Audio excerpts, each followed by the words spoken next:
Some places don't just harbor dark secrets, they refuse to let anyone escape unscathed. Ready or not, let's unlock the doors of these haunted homes, but remember, legends say no one emerges untouched. Starting off this list in our number 10 spot, we have Lemp Mansion in St. Louis, Missouri. Legend persists that once you step through the doors of Lemp Mansion, you're stepping into a swirl of bad luck that just won't let go.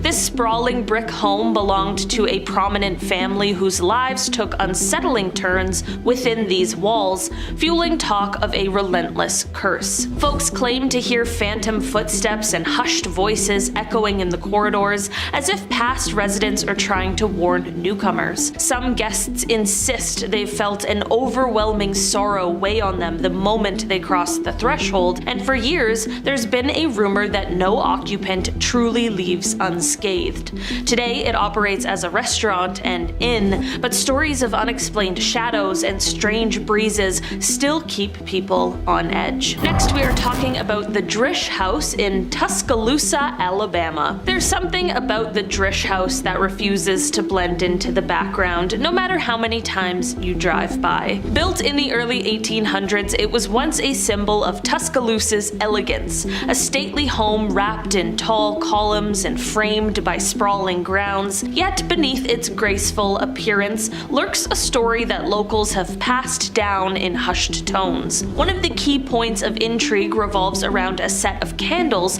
kept for a significant funeral, which were supposed to be saved for the next time the household found itself in grief. It's said that after the original resident passed, those candles took on a life of their own, casting strange glows in the upper tower windows on random nights and puzzling anyone who ventured close. Over time, rumors about restless figures drifting through darkened rooms turned the Drish House into a magnet for ghost enthusiasts. Many report uneasy feelings just standing near the structure, as though unseen forces are eager to share their unrest. Changing ownership over the years did little to dissolve its mystique, and each new caretaker added fresh tales to the local lore. Certain residents confided they never fully escaped the sense of being watched, even in broad daylight. Doors would swing shut with no explanation, footsteps echoed in hallways emptied of people, and an icy heaviness seemed to grip the air whenever dusk settled. The building itself fell into disrepair at various points,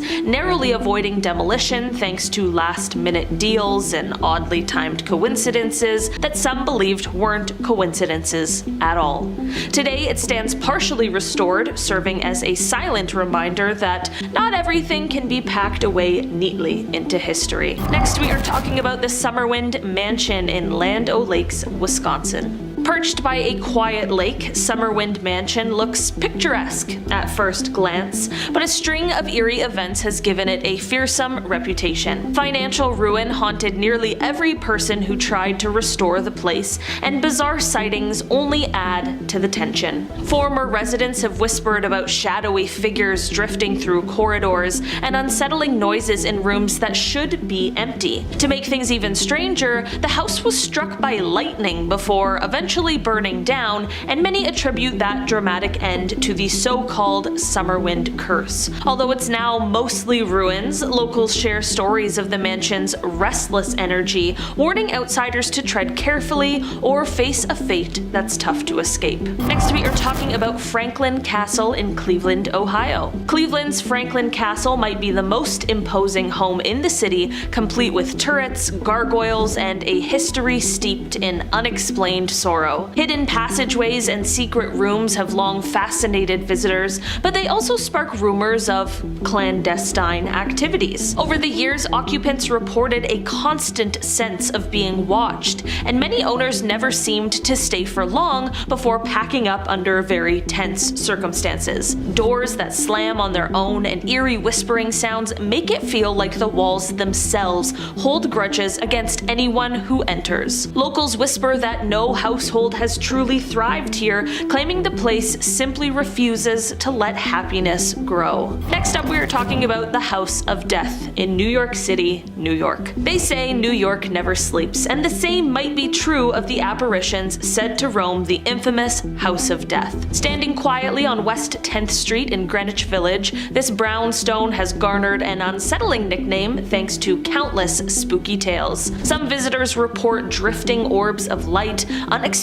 cold spots, and fleeting visions in mirrors that vanish as quickly as they appear. The long roster of residents who left under bizarre or distressing circumstances has convinced many that the building harbors a malevolent force. Despite its prime location, rumors suggest no one can truly find peace here, as if the house itself decides who stays and how they leave. Next, we are talking about the Kreischer Mansion in Staten Island, New York. A grand Victorian home on Staten Island, Kreischer Mansion, once symbolized prosperity, but soon descended into a spiral of misfortune. Commissioned by a wealthy brickmaker, the property was marked by sudden setbacks that nod at the family legacy. Over the years, folks have described unsettling footsteps in vacant hallways and lights flickering at odd intervals. A caretaker's grim confrontation on the premises only deepened beliefs that a powerful darkness clings to the mansion. Though it is privately owned today, local lore insists anyone spending significant time here risks being caught in a cycle of endless turmoil. Next, we are talking about S.K. Pierce Mansion in Gardner, Massachusetts. This striking Victorian manor boasts ornate woodwork and an impressive facade, but it's the tales of restless shapes drifting through rooms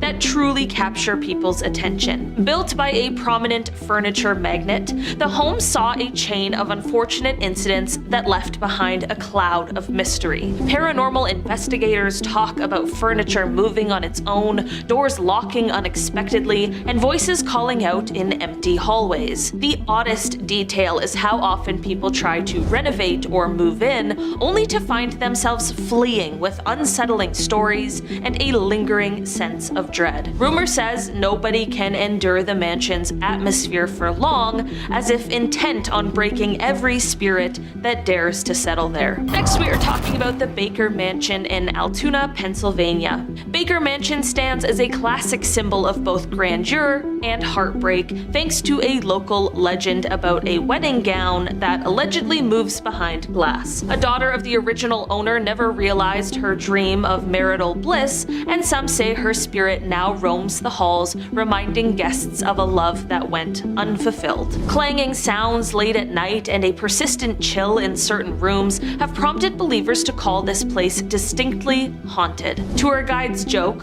somewhat nervously, that the mansion's energies can turn on you if you ignore its history. Those who linger too long often claim they leave feeling weighed down by a sorrow they can't quite explain. Next, we are talking about the Farnsworth House Inn in Gettysburg, Pennsylvania. A historic lodging near one of America's most famous battle sites, Farnsworth House Inn has a vibe that feels suspended between past and present. Soldiers reportedly took shelter here during a major conflict, and countless stories describe the spirits of those who never found peace after the fighting ended. Guests have claimed to see figures in old-fashioned uniforms strolling the halls, accompanied by muffled sounds of marching boots. Nighttime can be especially tense, with doors creaking when no one's around, and echoes that defy logical explanation. Many stay a single night for the thrill, but local gossip holds that if the atmosphere latches onto you, moving on unscathed is not guaranteed. And finally, on our list today, we are talking about the Sorrel Weed House in Savannah, Georgia. Few places in Savannah rival the Sorrel Weed House for sheer paranormal reputation,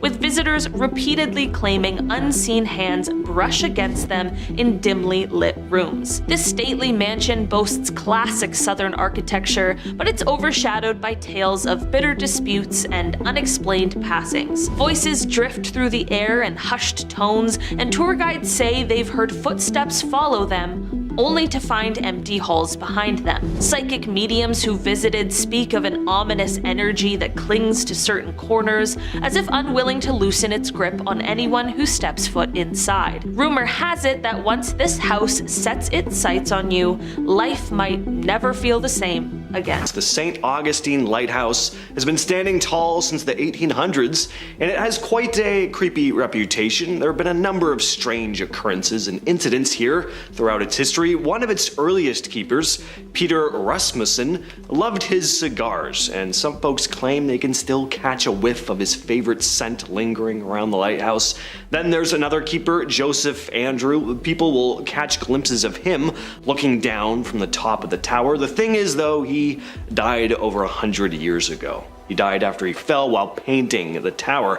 The most haunted tale, though, is that of the Pitti sisters, Mary and Eliza. They'd been playing in a cart used to carry materials back and forth to the lighthouse, but it broke loose, sending them tumbling into the water. Even after 150 years, there are reports of giggling and playful laughter echoing from the tower late at night, believed to be the spirits of the young girls. Some even claim to have spotted them floating around the bay. Step into the Florida Theater in Jacksonville, Florida, and you might feel the lingering echo of its past. A past that doesn't just sleep when the lights dim. Built on the grounds of an old police station in 1926 and opening its doors in 1927, this historic venue carries whispers of its earlier days. Visitors and staff share unsettling stories of strange shadows flitting across the balcony and mysterious shapes that show up in photos as if someone or something refuses to be forgotten.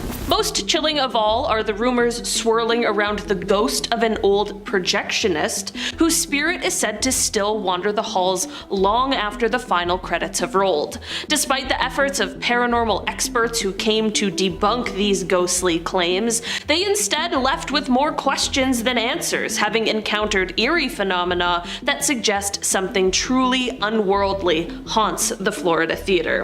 It's a place where the past doesn't just haunt, it holds court, making the theater not just a spot for a show, but a doorway to the mysterious and the unknown. What I've learned doing these lists is that if you die in a movie theater, a park, a hospital, like your ghost, you're staying there for the rest of time. You never hear like about a haunted laundromat or something like that. I don't know. Key West Cemetery, 100,000 or so corpses are buried here, all packed into the 19-acre space. The cemetery was built back in 1847 after a hurricane wreaked havoc on the island, and this cemetery has seen it all, from the tragic victims of that natural disaster, soldiers of the Spanish-American War. There's a whole lot of history here. Now, aside from all the ghosts that are said to roam around here, and there are a lot, this is also the cemetery at the center of one of the most insane, creepy tales in American history. This is the cemetery where Carl Tanzler dug up Elena Milagro Hoyos. He was obsessed with her, and after digging up her body, he tried to preserve her. He kept her in his home and would even sleep next to her. Yeah, creepy. But who are some of the ghosts that are said to lurk here? First, there's the Bahamian woman. Folks say she appears both day and night, and unlike ghosts that just vanish into thin air, this one is much more abrasive. She's pissed pretty much all of the time, but especially if she catches you disrespecting the graves. Sit on a tombstone, stomp across a plot, and she may show up. There's also the story of the young girl's voice. Visitors have told stories of wandering through the cemetery when they suddenly hear a small voice calling out to them, and then they follow it. Only when they finally reach the source, they simply find the grave of a young girl. I read that there's also a gravestone in there that says, "I told you I was sick." Which, I love that. Be petty even in death. Whatever. On a remote island within the Dry Tortugas, Fort Jefferson stands as quite the structure, as it was built from 16 million bricks. It's just a crazy fact. Originally constructed to protect and guide ships navigating the treacherous waters of the Florida Straits into the Gulf of Mexico, this massive fort has morphed through history from a vital military stronghold to a shadowy, haunted relic. As the Civil War raged, the fortress transformed into a grim prison housing Confederate captives, sealing its fate as a site steeped in dark tales and tragic events. Today, Fort Jefferson is not only a major tourist draw, but also a reputed epicenter of ghostly encounters. Imagine a place where every conceivable horror has occurred, including executions, people eating, deadly disease outbreaks, you name it, this place has seen it. It's said that inmates turned on each other with makeshift weapons, and the surrounding waters claimed the lives of those trying to escape. Among its notorious residents was Dr. Mudd, the physician whose legend says treated President Lincoln's assassin. Imprisoned at Fort Jefferson, he became a pivotal figure during a virus outbreak that claimed 38 lives. His medical interventions spared many more, and today paranormal enthusiasts and skeptical reporters flock to the fort, some armed with photos they claim capture spectral glares, potential proof of the supernatural. The most haunted building in Tampa is said to be the Cuban Club. This place isn't just famous for like one or even a handful of ghosts. Some say there are hundreds, which is too many ghosts. The Cuban Club was built in 1917 as a social services organization for Cuban immigrants, hence the name.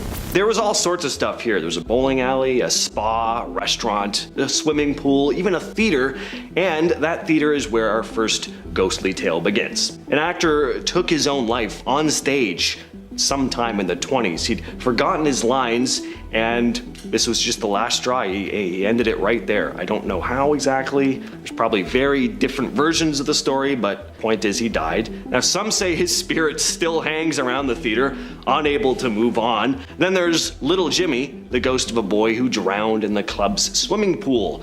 His spirit is said to mess with flashlights and appear in photographs taken when the club is empty.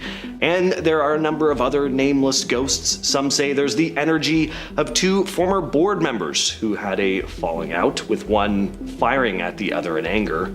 Sometimes the pianos are also said to play by themselves, and there's the ghostly spirit of a woman in a white dress who wanders the halls. One staff member told a story about a woman visiting the building, having been so frightened at the sight of her that she fell to her knees crying. Highway 666, the 6th branch of the famous Route 66. It really doesn't get more never drive at 3 a.m. than this. Today, the highway is known as Highway 191. The name was changed due to the belief that the many accidents, apparitions, and creepy mishaps were caused by the highway having adorned the devil's number for so long. Unfortunately, however, changing the name has not changed the nature of the road, which remains haunted, dangerous, and incredibly creepy to this day. Phantom trucks, ghostly passengers appearing in back seats, see-through hitchhikers in torn white gowns, and hellhounds ready to rip the rubber directly off of your tires are a common sight for those driving along the roadway at night. One woman recounted a drive she had taken along the highway with her husband, saying, "At first everything seemed normal. Her and her husband were the only ones on the road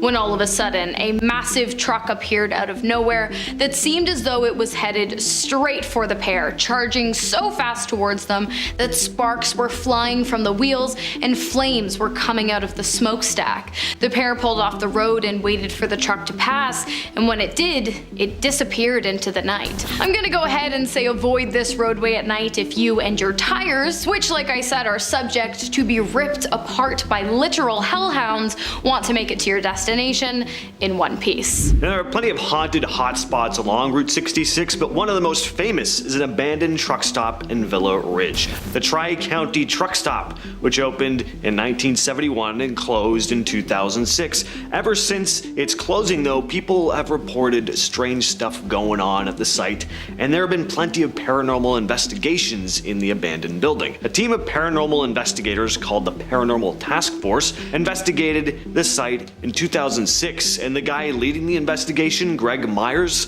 said they experienced some pretty weird stuff. Almost as soon as they arrived, a coffee pot came flying off a shelf. It's a nice welcome. He also added, quote, "On the first night, we were setting up a camera on the second floor. I was holding a door shut and something was trying to open it from the other side. We were actually fighting back and forth." Other investigators have spotted a man in red flannel in the bathroom, vanishing as soon as he's spotted, and other objects like light bulbs being hurled. And people have also apparently seen orbs and spectral shapes floating through the building, some which have been caught on camera. Dead Man's Curve, located in Claremont County in Ohio. The curve is a turning intersection, a dangerous one where Route 222 meets State Route 125, and it's also said to be the most haunted place in all of Ohio. Although there have been many deaths at the intersection, the majority of hauntings are attributed to 5 young men who were killed there on October 19th of 1969 after their 1968 Impala was hit head-on by a 1969 Roadrunner going more than 100 miles an hour. Since then, the curve has been haunted by the deceased young men who appear as faceless hitchhikers hoping to catch a ride from someone who can take them away from the place where they met their grisly end. Next, we head to Rachel, Nevada with Route 375. This is a pretty notorious stretch of road, known for its supposed extraterrestrial activity. So much so that it's been nicknamed the Extraterrestrial Highway. UFO fanatics from all of the world flock here year after year, hoping to catch an unidentified object in the sky or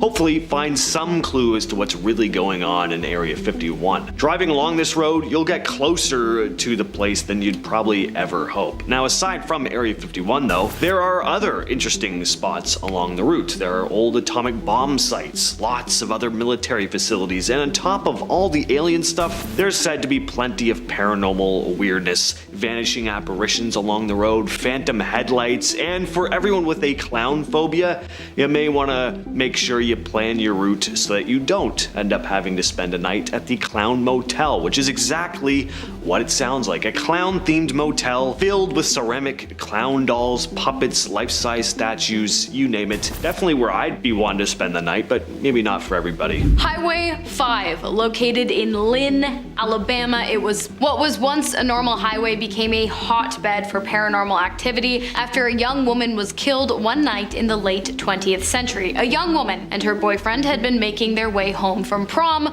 when the pair got into a vicious fight. Not being able to bear another moment spent arguing with her partner, the woman decided to exit the vehicle, and in a fit of anger, her boyfriend drove off, leaving her all alone in the middle of the night on an empty highway with no shelter, sidewalks, or anyone to help for miles around. She was determined though, and so she began walking along the highway in hopes of making it home by sunrise. Unfortunately, however, she was struck by a truck in a hit and run and left to spend the rest of the night dying a slow, painful death in a ditch next to the road. Her body was discovered the next morning, and her spirit has been there ever since. She's been seen walking along the highway aimlessly in the hopes of one day being able to finally make it back home to her family. Those who see her on the road and stop for help are greeted with a pretty creepy sight of a woman mangled and distressed who disappears when they finally get close enough to speak to her.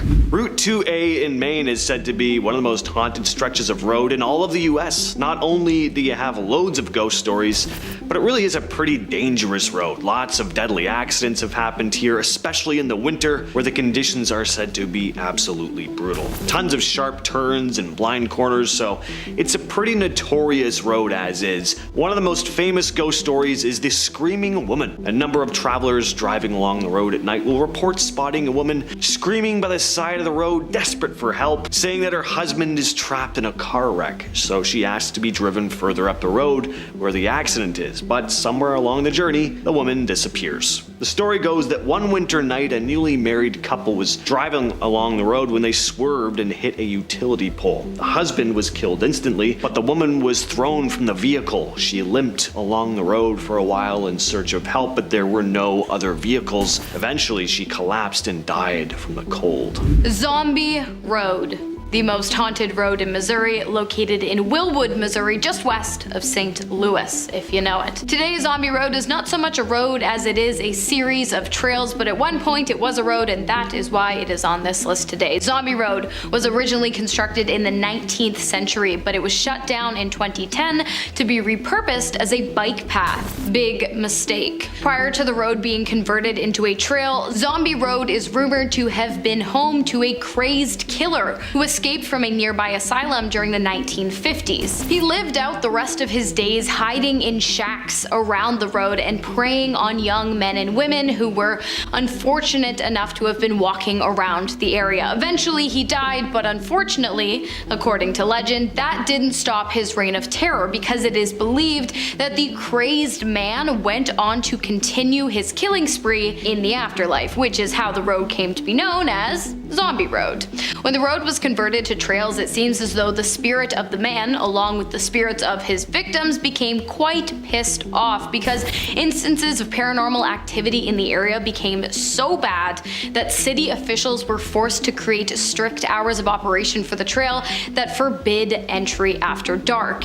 If you've been, let me know. A name like Shades of Death Road doesn't really inspire a whole lot of confidence now, does it? At least not in your safety. This road in New Jersey is said to be one of the most haunted places in the entire state. Even before motorized vehicles were a thing, this place had a dark reputation. There were some very violent incidents that took place along here. In the 1920s and 30s, there were some pretty famous incidents. The creepiest, though, is probably the woman who lobbed off her husband's head and then buried both parts of his body on either side of the road. Just off the road is a pretty famous lake too, Ghost Lake, which gets its name for a pretty obvious reason.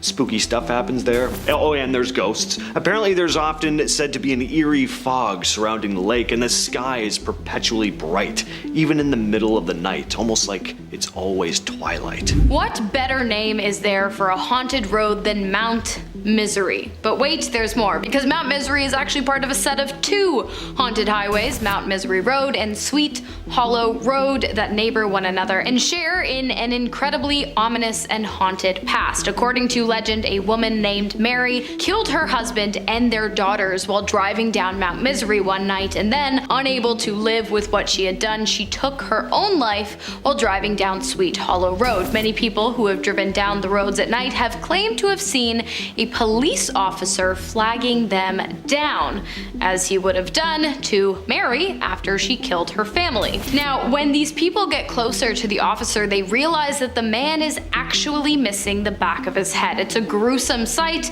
and at that point they drive away. Also, others claim that at one time the road was connected to the entrance of an insane asylum, which was burned to the ground one night by an angry patient, and that if you listen closely while driving down the road in the dead of night, you can still hear the dying patient's fiery screams.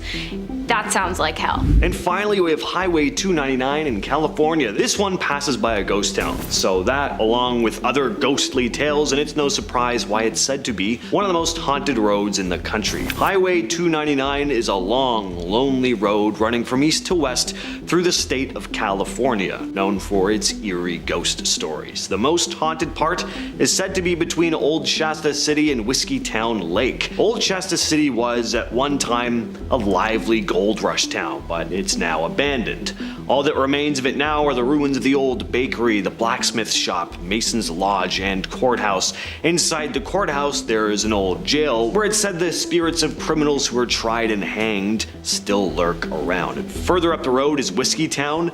And Whiskey Town is super interesting because there's an entire town submerged under a lake. When the Whiskey Town Dam was built decades ago, the town flooded and its residents had to leave. But some believe that not everyone left, and the spirits of the people who once lived in the town now haunt the lake. And even if they're not haunting it, just swimming where there's an entire old abandoned town below you, that's weird. Built in the mid-1800s, it's named after a young woman who's said to have suffered a tragic fate on her wedding day. The story goes that Emily was left at the altar, and in her heartbreak took her own life on the bridge. Ever since, strange things have been said to happen on and around it. Some claim to see the figure of a young woman in a wedding dress wandering nearby, only there's no wedding happening and it's 2 a.m. in the morning. Others will hear soft sobbing rubbing or footsteps when no one else is around. If you're looking for a blend of scenic beauty and a possible ghost encounter this Halloween, Emily's Bridge is worth checking out. We're gonna start the list with Waynesville, Ohio. This is said to be one of the most haunted towns in the state, which is saying a lot for Ohio. Waynesville, Ohio was founded way back in 1797, and it has quite the history and its fair share of spooky stories. So sure, folks flock here for the antiques and the annual sauerkraut festival, but it's also known as a haunt for ghost hunters. You'll hear some odd sounds in the old buildings. You'll see shadowy figures peeking out of windows. With more than 15 spots rumored to be haunted, Waynesville has no shortage of creepy tales, like the Hamel House Inn, for example. Staff here have reported seeing a mysterious man in room 4, and some say a young salesman vanished there ages ago, possibly meeting a dark end. Then there's the Stetson House, where Louisa Stetson, Lyric, supposedly still roams, dressed to the nines in old-fashioned gear. There's also the former Friends boarding home, now a museum, where you might hear the sounds of ladies bustling about as if they're cooking up a storm, even though there's no kitchen anymore. Now we move on to Mansfield, Ohio. This place isn't just said to be haunted by, lame ghosts who will just pass right through your body if they ever try to punch you. It's also haunted by a big, scary, hairy, orange-eyed beast referred to as Orange Eyes, and you wouldn't want to get punched by Orange Eyes. But let's start with the haunted stuff. One of the most famous haunted locations in Mansfield is the Ohio State Reformatory, known for its imposing architecture and eerie atmosphere. Once a prison, the reformatory is said to be haunted by the spirits of former inmates who suffered under harsh conditions. Visitors have reported strange noises, apparitions, and unsettling feelings while exploring it. And aside from the reformatory, Mansfield is also home to, again, tales of a cryptid known as the Orange Eyes, described as a creature with glowing orange eyes and a menacing presence. Sightings of the Orange Eyes have been reported in the wooded areas surrounding the city. Some believe it to be a Bigfoot-like creature. Others think it could be paranormal in some way. Some even believe it to be extraterrestrial in origin. Next up, we have Boston Mills, aka Helltown. This is kind of like the Chernobyl of Ohio. So Helltown, Ohio, within the boundaries of Boston Township, is full, and I do mean full, of eerie legends and ghost stories. It was once a thriving community known as Boston Mills, but this area faced an abrupt evacuation in the early 70s at the hands of the US government, purportedly to establish the Cuyahoga Valley National Park. Now the empty homes, the abandoned buildings and desolate streets that are left behind have this eerie vibe about them. You see, some locals insist that the evacuation wasn't solely because of the government's land claim. There are stories about much darker reasons. Apparently there was toxic contamination, with contaminants seeping into the soil. There are also stories about mutated animals and even people lingering around in the old abandoned homes. Not only that, but after the evacuation happened, there are said to have been satanic rituals carried out in the abandoned town. So lots going on. Next up, we have Athens, Ohio, which has multiple haunted spots. There's a haunted abandoned asylum, a haunted cemetery, even the university is haunted. And there's more cemeteries which are also all haunted. Every place in this town has ghosts. Half the population who lives here aren't even alive. Now, the haunted reputation mostly comes from its history with the former Athens Lunatic Asylum, now known as the Ridges, which is actually part of Ohio University's campus. The asylum's grounds still have old cemeteries where former patients were buried. One of the creepiest stories about the asylum is the story of Margaret Schilling. She was a former resident who died in the attic in 1979, and she was left there for so long that her decomposing body left a stain on the floor that remains to this very day. Wilson Hall, a dorm on Ohio University's campus, is rumored to be built on top of an old cemetery. The 4th floor of Wilson Hall is said to be haunted, with reports of apparitions, strange noises, and slamming doors. There's also a rumor about a student who took their own life in one of the rooms there. In addition to the Ridges and Wilson Hall, several cemeteries in the Athens area are rumored to be haunted, including Sims, Haynes, Hanning, Cuckler, Higgins, Zion, Hunter, Slaughter, quite the name for a cemetery, Cutler, Mansfield, and Peach Ridge Cemetery. Some say these cemeteries are actually arranged in the shape of a pentagram, with Wilson Hall right at the center. Next, we have Kirtland, Ohio, which doesn't have much of a reputation of being haunted itself. What it does have, though, is a reputation for mutated creatures that are said to stalk the forests. Creatures known as melonheads. Deep within its dense forests are tales of the mysterious and eerie creatures known as the melonheads. According to local lore, the melonheads are said to be humanoid beings with these abnormally large, bulbous, hairless heads, resembling melons. I picture them kind of looking a bit like Hey Arnold, which would be a lot less cute in real life. These elusive creatures are rumored to lurk in the shadows of the forests, emerging only under cover of darkness to stalk unsuspecting travelers. Now, there are a few different versions of the melonhead's tale, but the most well-known story or explanation for these creatures was that a mad doctor was conducting unethical experiments on a bunch of orphans. Experiments which caused their bulbous craniums to take shape. At one point, the orphans got fed up with being experimented on, and they hated their melon bulbous dumb heads, and they banded together, killing the mad scientist before setting his home on fire and running off into the woods. Sightings and encounters of melonheads, though, continue to be reported to this day. Cleveland is also said to have some creepy paranormal stuff going on, mostly from the supposedly haunted Franklin Castle, which is said to be Ohio's most haunted house. The Franklin Castle is a towering structure with a dark and mysterious past. Built in the late 19th century, Franklin Castle has long been rumored to be haunted by restless spirits. Stories of tragedy, death, and mystery surround it. Legend has it that the castle's original owner, Haynes Tideman, suffered multiple personal losses within its walls, leading to rumors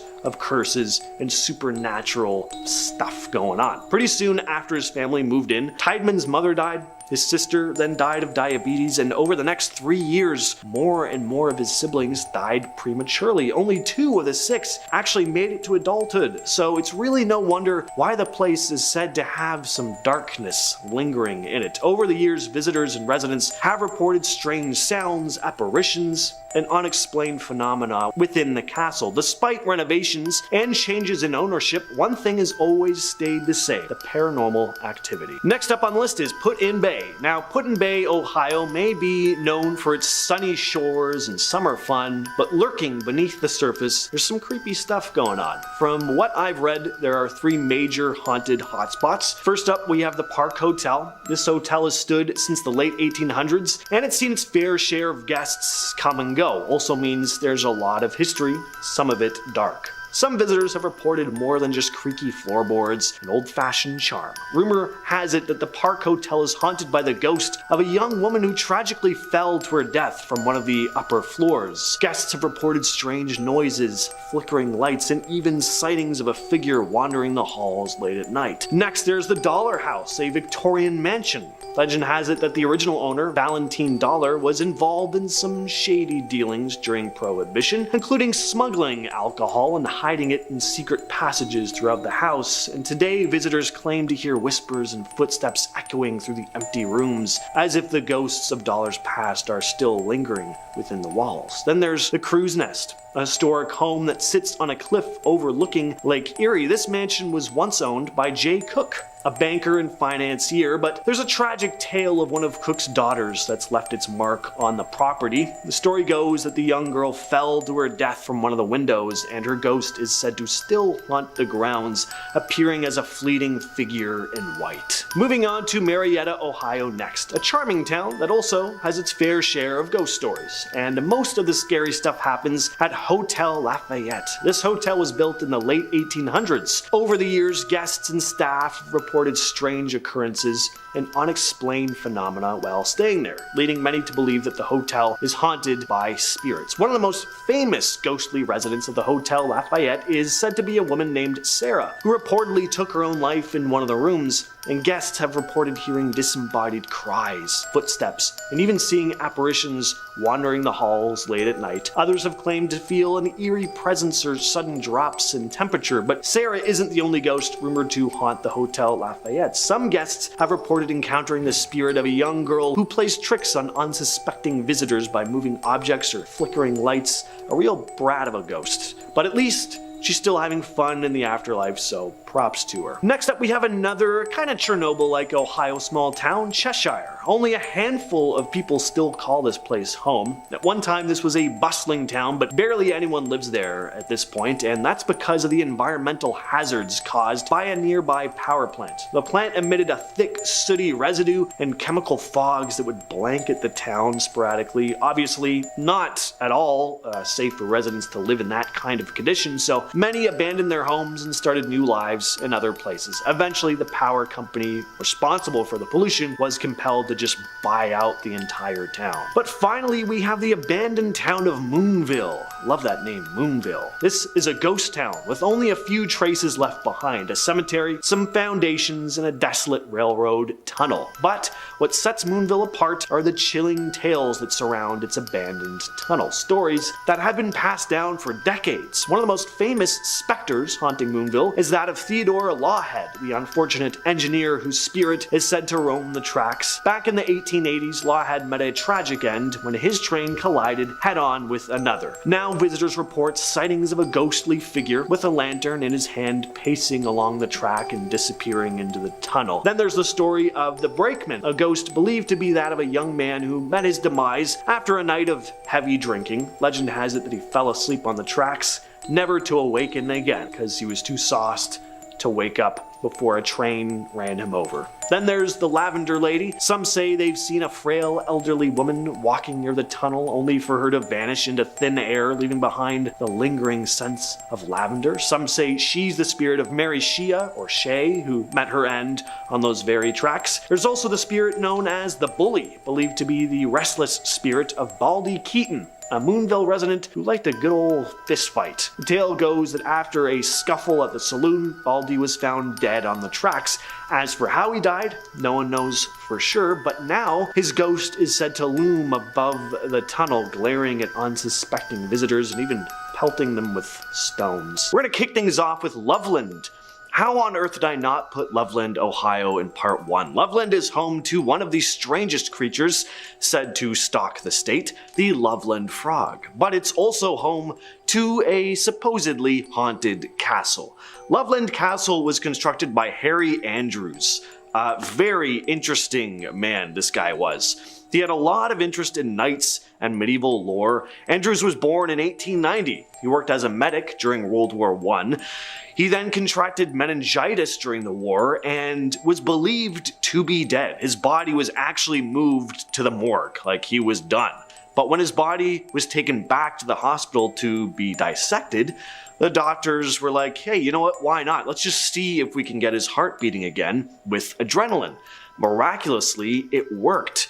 Andrews, who'd now spent a whole bunch of time in Europe and then almost died, was now even more into medieval history and returned home with this newfound determination to build his very own castle. Eventually, he constructed Loveland Castle along the banks of the Little Miami River. Andrews then moved into the castle, where he lived until he died in 1981. Today, the castle is the headquarters for the Knights of the Golden Trail, an organization Andrews started, dedicated to upholding the principles of knighthood, but Harry Andrews' spirit is said to still roam the castle grounds. Objects will mysteriously disappear or move, and voices are heard echoing through the corridors.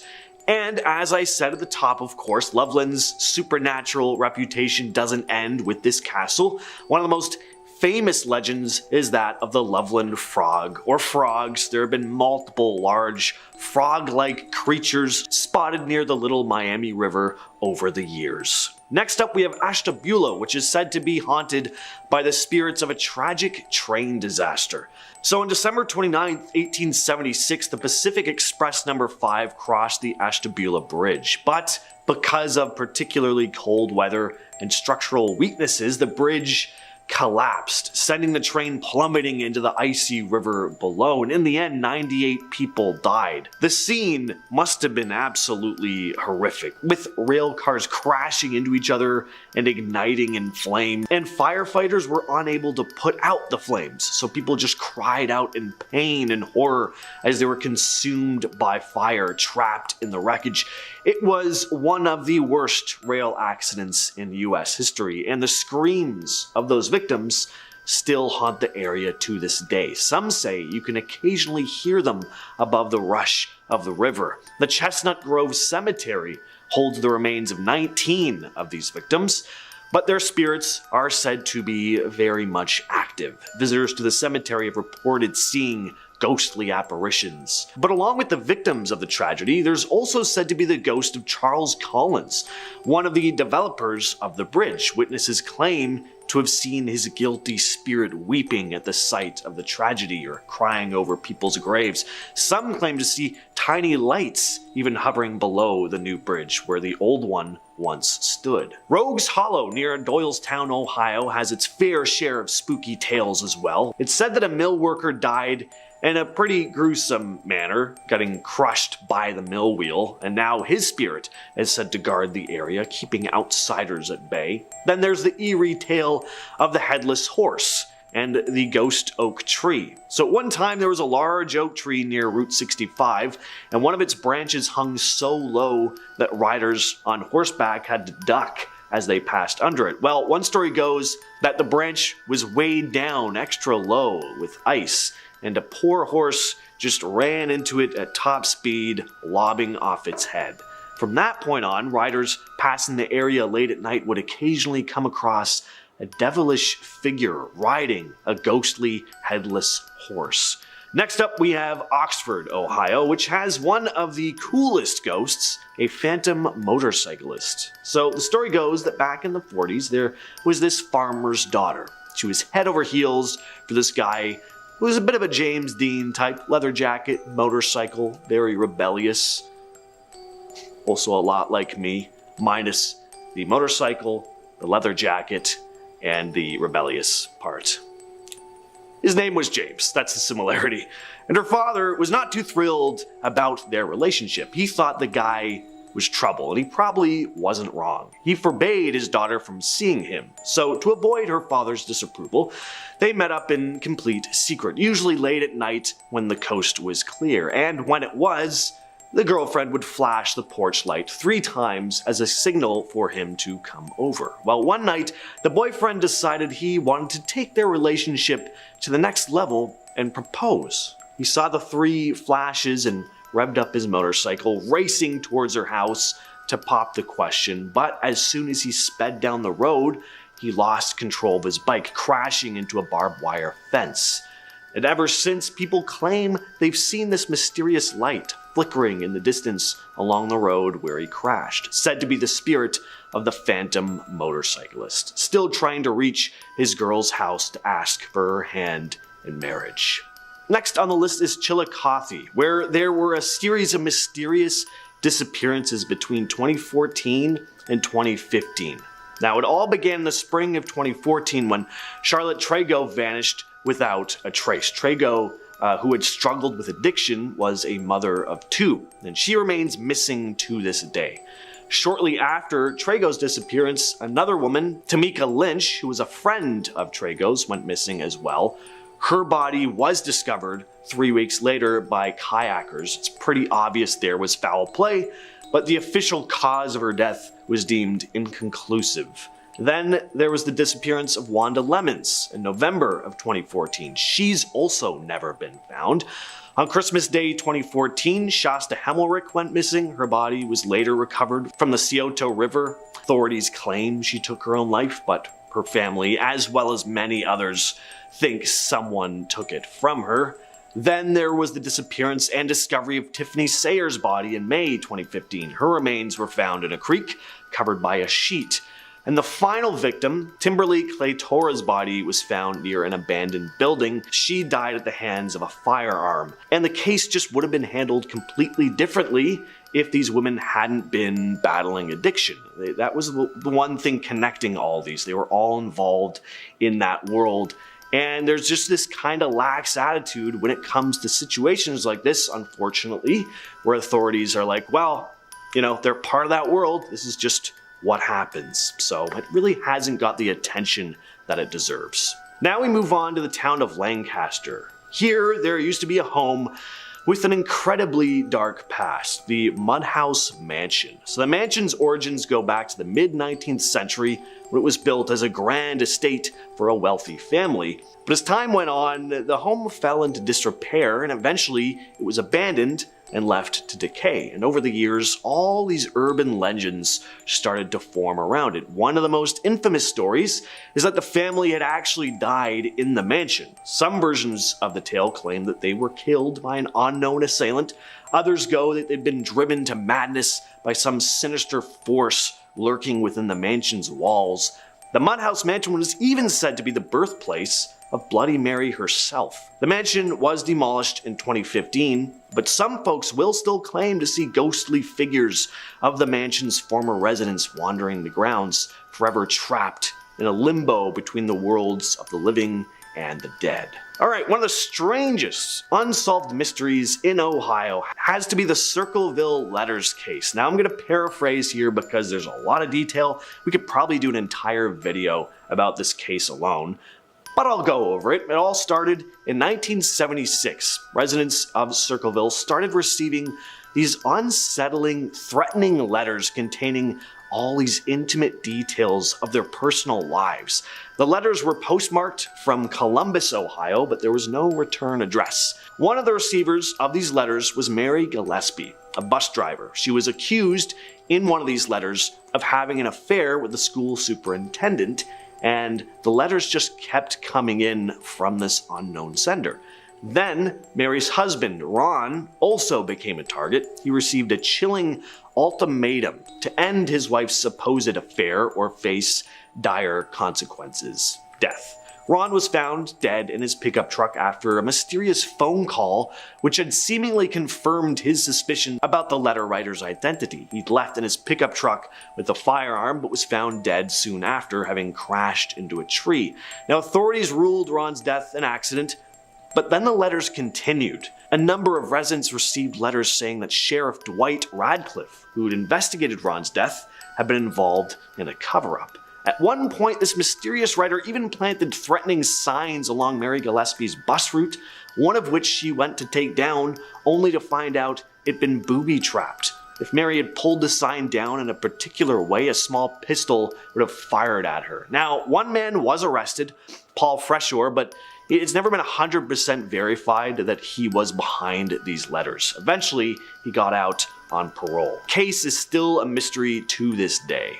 In the Hills and Dales Metro Park in Kittering, Ohio, there's a structure with a very shadowy past, the Haunted Witch's Tower, also known as Frankenstein's Castle. It was completed in 1941, and this 30-foot tall tower was constructed by boys with the National Youth Administration using salvaged stone. Its purpose was to provide panoramic views of the community country club, with its lookout platform offering vistas stretching up to 15 miles.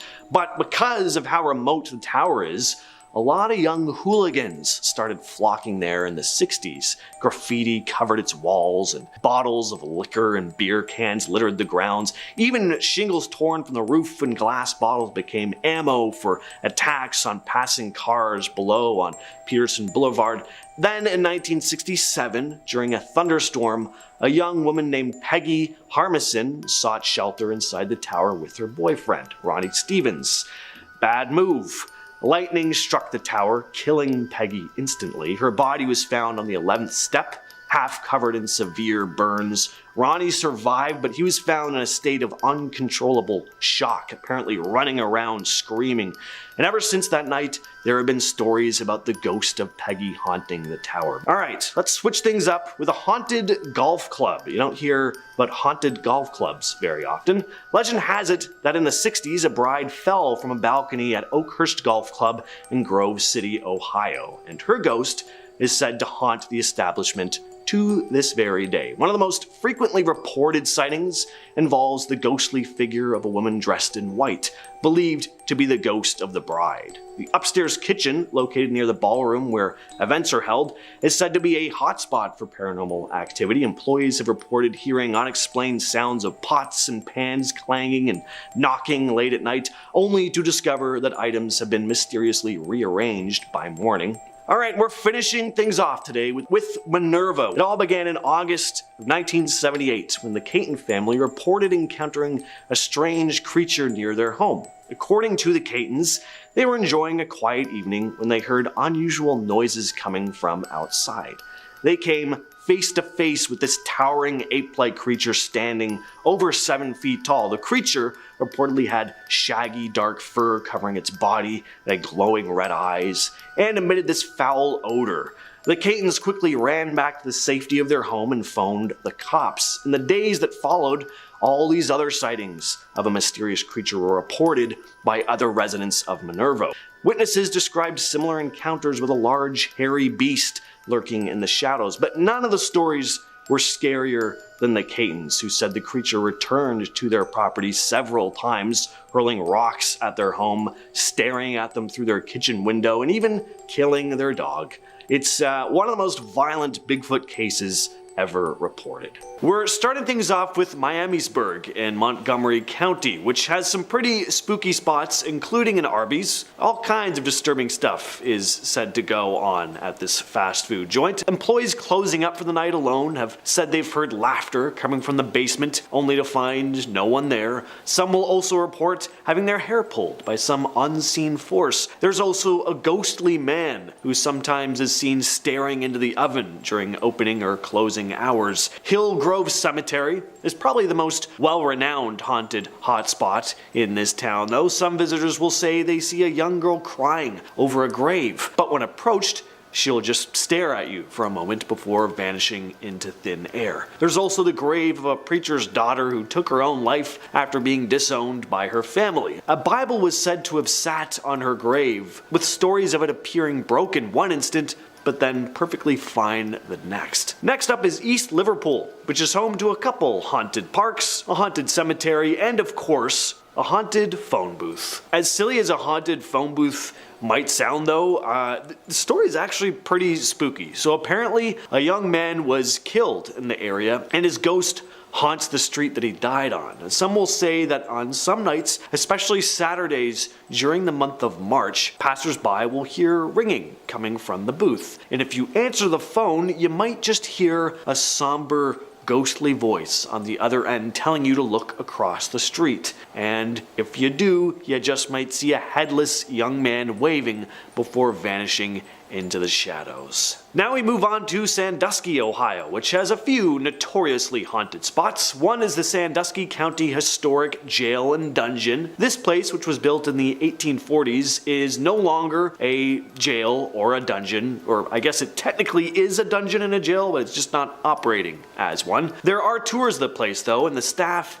and many people who visit claim to have experienced some pretty eerie stuff. Something that's said to happen every so often has to do with the courthouse security system. So sometimes at around 2 or 3 in the morning, the motion alarm just goes off, detecting someone or something outside the dungeon door. Whatever it is will then make its way up the steps to the first floor of the courthouse. Now I say whatever it is because when security cameras get checked, there's usually no one in the footage. But on rare nights, there is a shadowy figure with a brimmed hat seen spotted sitting on a bench outside the courthouse. The fire alarm has also been known to be pulled even when nobody's near it. Whatever spirits are haunting this place, they seem to really enjoy loud, obnoxious noises. And on top of all that, you also have your typical disembodied sounds like voices and footsteps when there's nobody else around. We're gonna stay in Sandusky for a bit though, and talk about Cedar Point. Cedar Point is one of the most popular amusement parks in the US, but it also has a bit of a dark side. When we think of haunted theme parks, it's usually the abandoned ones where we picture all the paranormal stuff going on, but Cedar Point is still very much open. It was built in 1870 though, so it's been around for a while,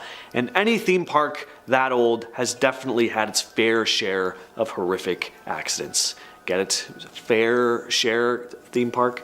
Alright, one of the most haunted attractions was the Frontier Town Carousel, which is no longer there, but people would often claim to catch a glimpse of a ghostly woman riding one of the horses. She's said to be the wife of the man who carved the horses on the carousel. He'd killed her after finding out that she was cheating on him with a jockey, so now her spirit is attached to the carousel, coming out at midnight to ride a fake horse every full moon, which she's probably not too plussed about. For a woman who really seemed to like being around horses, a wooden one probably just doesn't cut it. Not to mention that she's stuck in a pretty boring ride that was built by the dude who shot her to death. So there's also that. Next on the list we have the town of Worcester. You thought the haunted Arby's was intriguing? Try the haunted Pizza Hut in this town. Yeah, you can't even grab a slice of pizza in Ohio without something paranormal or weird happening. I'd love to do a road trip through Ohio visiting every haunted fast food restaurant, actually. Could call it like Fast Frights Ohio tour or something. So this Pizza Hut is part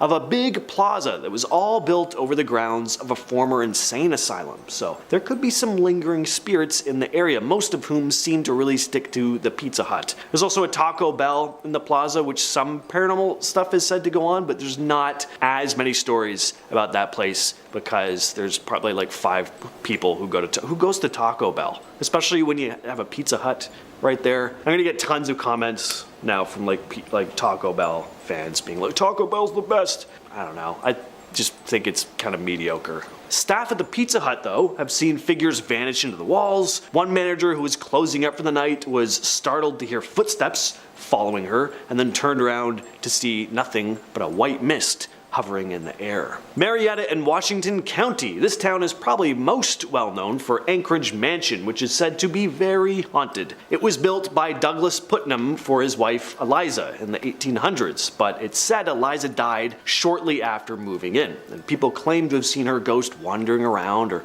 peeking out of windows. Later on, the mansion was turned into a nursing home, where residents also reported seeing Eliza's ghost. Some say there are secret tunnels under the mansion as well, maybe from the Underground Railroad, but nobody really knows if they're haunted as well, but it's Ohio, so I'm presuming they are. Marietta is also home to a haunted Comfort Inn, where the televisions are known to turn off and on by themselves, doors open and close on their own, and guests will occasionally wake up with the feeling of cold hands on their body, luckily to find that no one is there in the room with them. I'd rather have a ghost in my room than a chilly intruder. Again, in Washington County, we have the village of Fredericksburg, which is home to Robin Industries, which does custom molding for rubber and plastic components. It was formerly the Fredericksburg pottery site, which had a pretty dark past, and the building is rumored to be haunted by multiple spirits. There were 2 major tragic events at Fredericksburg pottery site, including 2 devastating fires and a fatal train accident that took the lives of 12 people. So employees at the site have reported some pretty eerie encounters,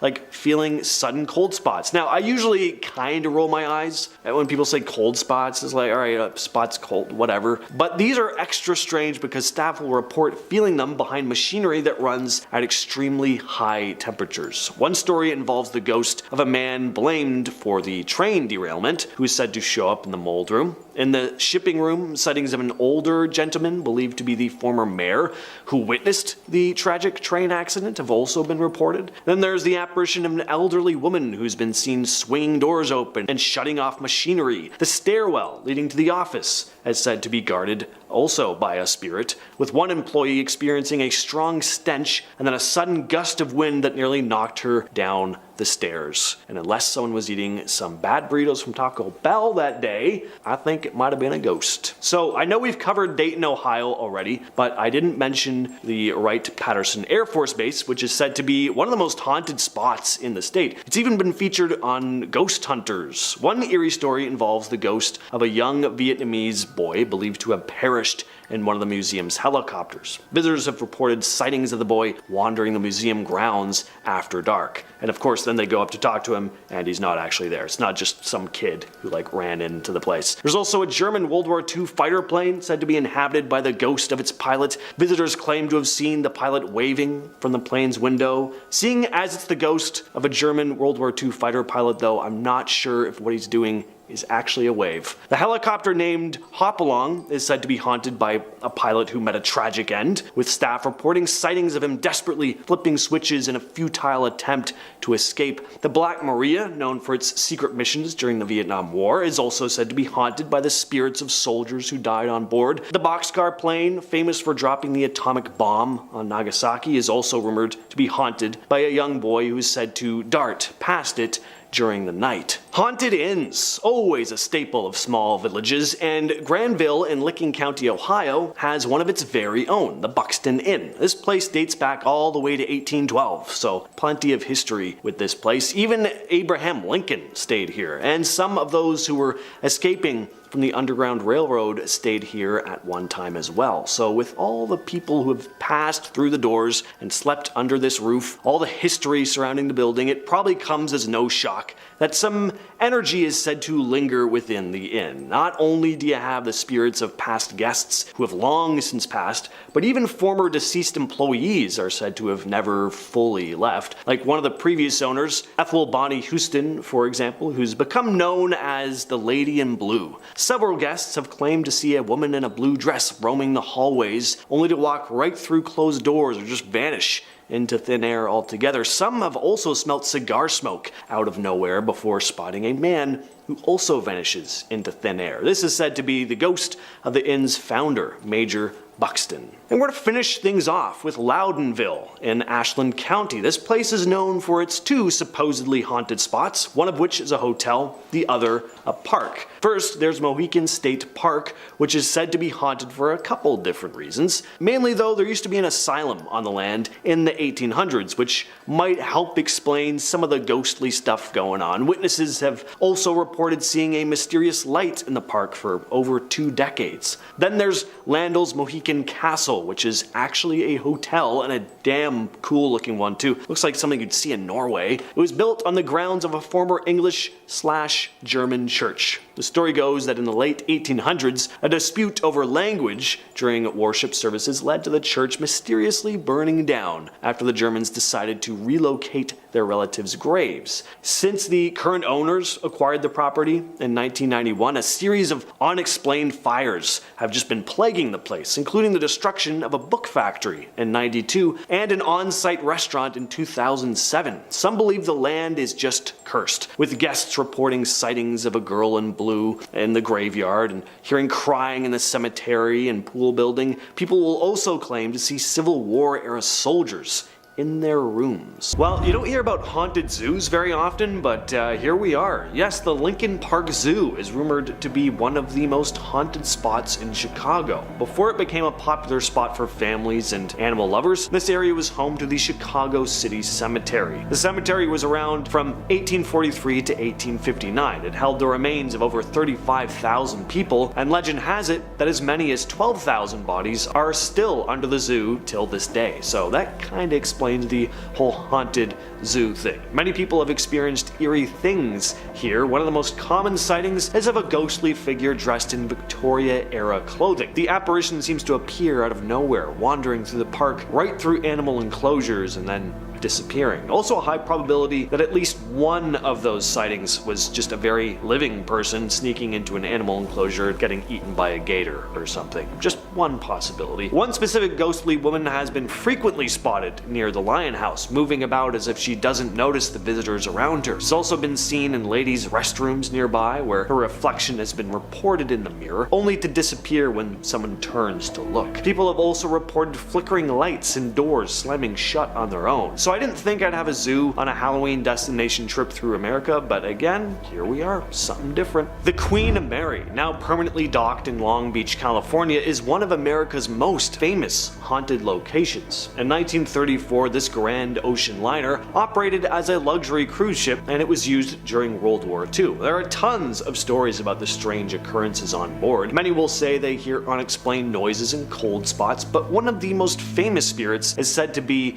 a young girl named named Jackie, who reportedly enjoys playing in the ship's pool area. Guests have claimed to hear her laughter and even catch glimpses of her apparition. Another well-known ghost is that of a crew member who died in an accident in the engine room. People have reported hearing footsteps, voices, and machinery sounds when no one else is around. So, if you want to see the place for yourself, there are guided tours that take visitors through its most haunted areas. Next up, we have Savannah, Georgia. Yes, I'm talking about the entire town. Savannah is often referred to as one of the most haunted cities in America, along with New Orleans and Salem.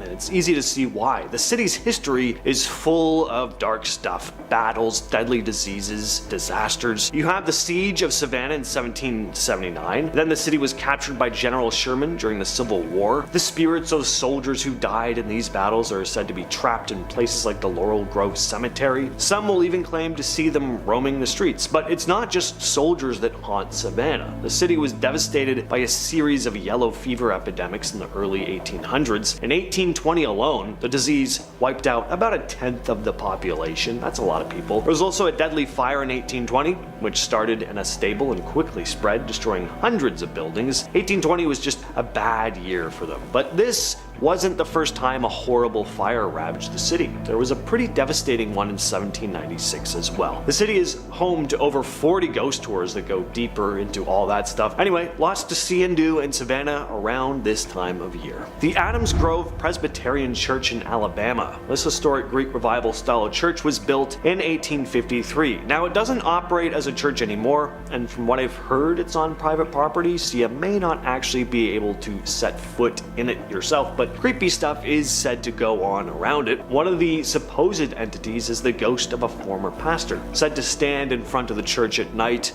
with his arms raised in prayer right before big storms hit, vanishing as soon as they arrive. Many claim to see other ghostly figures wandering around the church and nearby cemetery, which is considered one of the most haunted in Alabama. Another entity people will claim to see is a shadowy figure with dark red eyes.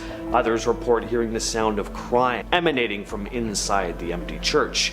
And there are also stories of ghostly organ music being heard. The Sheffield Island Lighthouse is an old Victorian-style lighthouse built in 1868. It's a short ferry ride from South Norwalk, Connecticut. Really pretty sight to check out if you're just into the history, but if you want that added Halloween vibe, even better. The story goes that the lighthouse's original keeper died mysteriously while watching passing ships through a spyglass. His sudden death is still unexplained to this day, and many believe his spirit still lingers in the building. In 1991, an archaeologist working on the island reported some strange stuff going on. He claimed to hear music coming from the shores, distant cries for help, and the sound of a foghorn, even though there was no foghorn on the island at all. Many people believe these sounds could be attributed to the ghost of Captain Robert Sheffield, the island's original owner in the early 1800s, who had a love of unusual musical instruments. The Red Onion Saloon in Skagway, Alaska was built in 1898 during the Klondike Gold Rush. Originally, it was a brothel for miners, and it was a very strange brothel.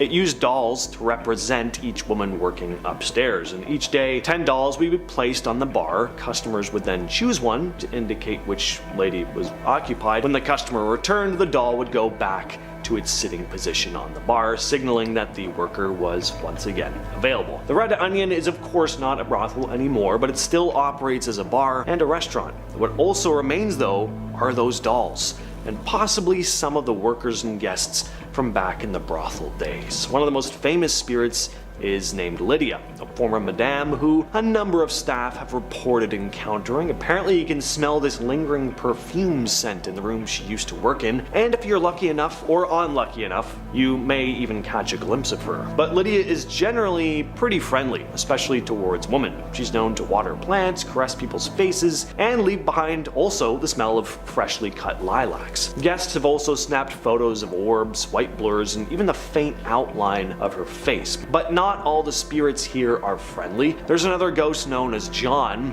He leaves behind a scent as well, just not as nice as perfume or flowers. It's just his horrible BO. He's also known to shove people down the stairs and fling open doors while staff are busy. The Driscoll Hotel in Austin, Texas is quite the building, just elegant. It was built in 1886 and people from all over the world come here for all sorts of reasons. Tourists, obviously, weddings are hosted here, and folks interested in the paranormal. One of the most famous spirits said to haunt the Driscoll is its founder, Jesse Driscoll. Shortly after the hotel opened, Jesse ran into some financial problem. He ended up losing ownership of the hotel in a poker game just after its grand opening.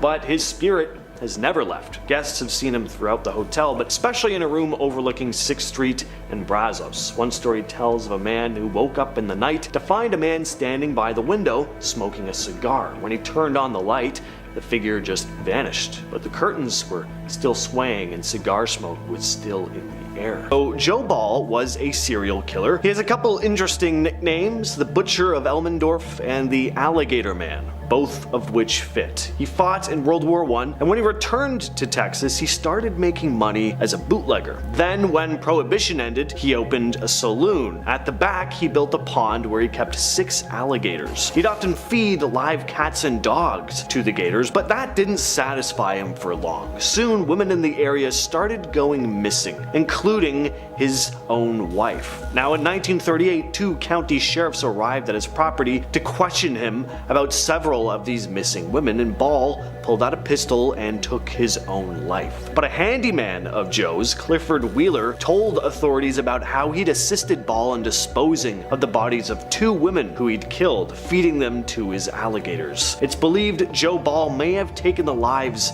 of at least 20 women.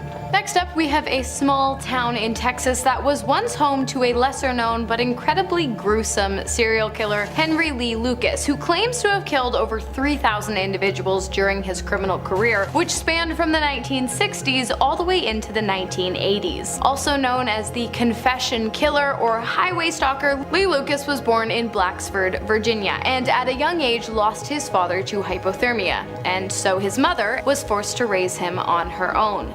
Clearly, Henry wasn't happy with this, as his mother was the first person he killed in 1960 in Michigan. He was sent to prison but only served 10 years due to overcrowding. And that's when he moved to Ringgold, Texas with his niece Frida Powell to work for a sick woman named Katie Rich, both of whom he would later kill. While he claimed to have ended the lives of thousands of individuals through restricting airways, impaling them with sharp objects, blunt force, and hit and runs, he was convicted of only 11 killings. Texarkana is home to one of the creepiest cases in the state's history, the Texarkana Moonlight Killer case. So this case was heavy inspiration for slasher movies that would come years later, along with tons of urban legends. The killer literally wore a sack with holes cut out for his eyes and would attack innocent couples while their cars were parked in an area called Lover's Lane. It's about as classic as it gets. So the first attack happened on February 22nd, 1946. A young couple, Jimmy Hollisand and his girlfriend Mary Jean Larry, were attacked by a man with a pillowcase over his head carrying a firearm. Jimmy was pistol whipped and very injured, and Mary was attacked, but the 2 lived. Many of the other victims wouldn't be so lucky though. He would attack 6 other people, and it all happened in a period of 10 weeks. The assailant became known as the Phantom of Texarkana, and the case was never solved. Regular hospitals are bad enough, but abandoned and haunted hospitals definitely take the cake, so of course we had to include at least one on today's list. The Yorktown Memorial Hospital, located in Yorktown, Texas, between San Antonio and the Gulf Coast. It was built in 1951 to house and treat those suffering from substance abuse. When the hospital was abandoned in 1980, the living residents and staff members exited the building. But what about those who died during their time in the hospital? Well, it's said that they still inhabit the premises to this day. And no, I'm not talking about 1 or 2 patients who died while under the hospital's care. I'm talking about thousands, over 2,000 to be exact. So really, it's no wonder the place is extremely haunted. Honestly, I'm surprised it didn't open up some kind of gateway to hell and land a spot on the list in our last video.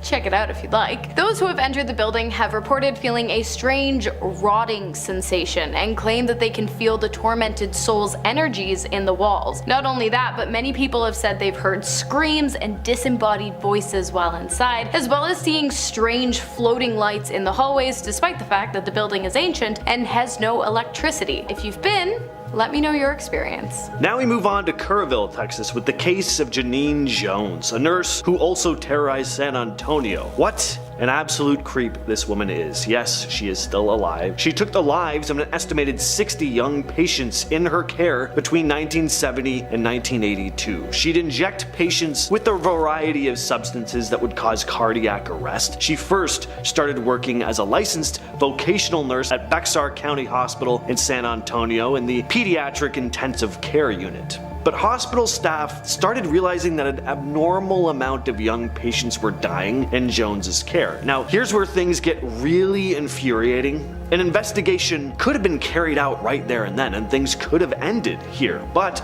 the hospital didn't want any negative attention, and they certainly did not want to be sued. So instead of alerting authorities, they asked all of their current LVNs to resign and then rehired exclusively registered nurses to take control of the pediatric ICU. This meant that Jones could just move on and start working at another hospital, which she did. So more young patients died at her hands at a pediatrician's clinic in Kerrville. There, a doctor finally found she'd been accessing lethal amounts of succinylmethonium chloride. So in 1985, she was finally convicted and is now serving life in prison. Circling right on back to Yorktown, it appears as though this particular town is home to not only an incredibly haunted hospital, but also an incredibly disturbing creature known as a Wendigo. Although the creature is best described in Algonquin folklore, which is Canadian for my Americans on this channel, many locals of the town claim to have seen one of the beasts. Many people have compared the Wendigo to a skinwalker, as it is tall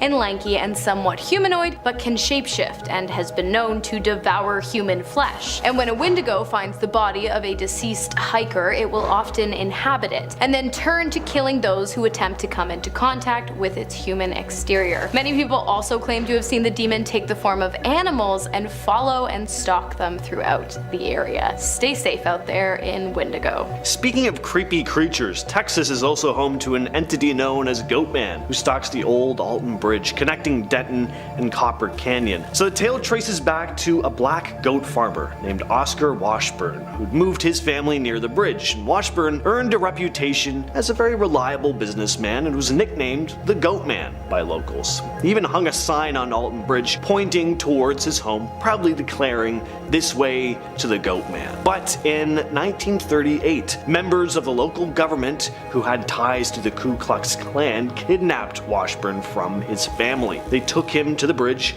hung a noose around his neck, and threw him over the side. When they looked down expecting to see him dead though, they found the noose completely empty. Now, locals warn that crossing the bridge at night without headlights, just as the Klansmen did, will summon the Goatman. People crossing the bridge will claim to spot ghostly figures, mysterious lights coming from the woods, and even physical encounters like being touched, grabbed, or having rocks thrown at them from some unseen force. Or of course a half-man, half-goat monster. Next up, surprise, surprise, it's another creepy hospital. Worley Hospital in Pampa, Texas. The institution was opened in 1928 but closed its doors in the 1970s due to lack of revenue. After 40 years of sitting abandoned, the building has become quite a talking point for the town's locals, who claim that it is haunted by patients who died within its walls during its 42 years of operation. After many townspeople reported seeing a black silhouette in the window of the abandoned building, ghost hunters began to take interest. Those who have entered have been greeted with decrepit and decaying walls, ceilings, and floors that have been heavily vandalized. But it appears as though trespassers aren't the only ones to make their way through the empty halls of the once surgically specialized facility. Many of the patients who died within the building's walls, as well as a 25-year-old nurse who was poisoned while working at the hospital, are said to roam the grounds. People have reported seeing demonic creatures stalking them while exploring the floors of the hospitals, with the majority of the activity taking place on the 3rd floor, where surgeries would have been performed when the hospital was running. Oh,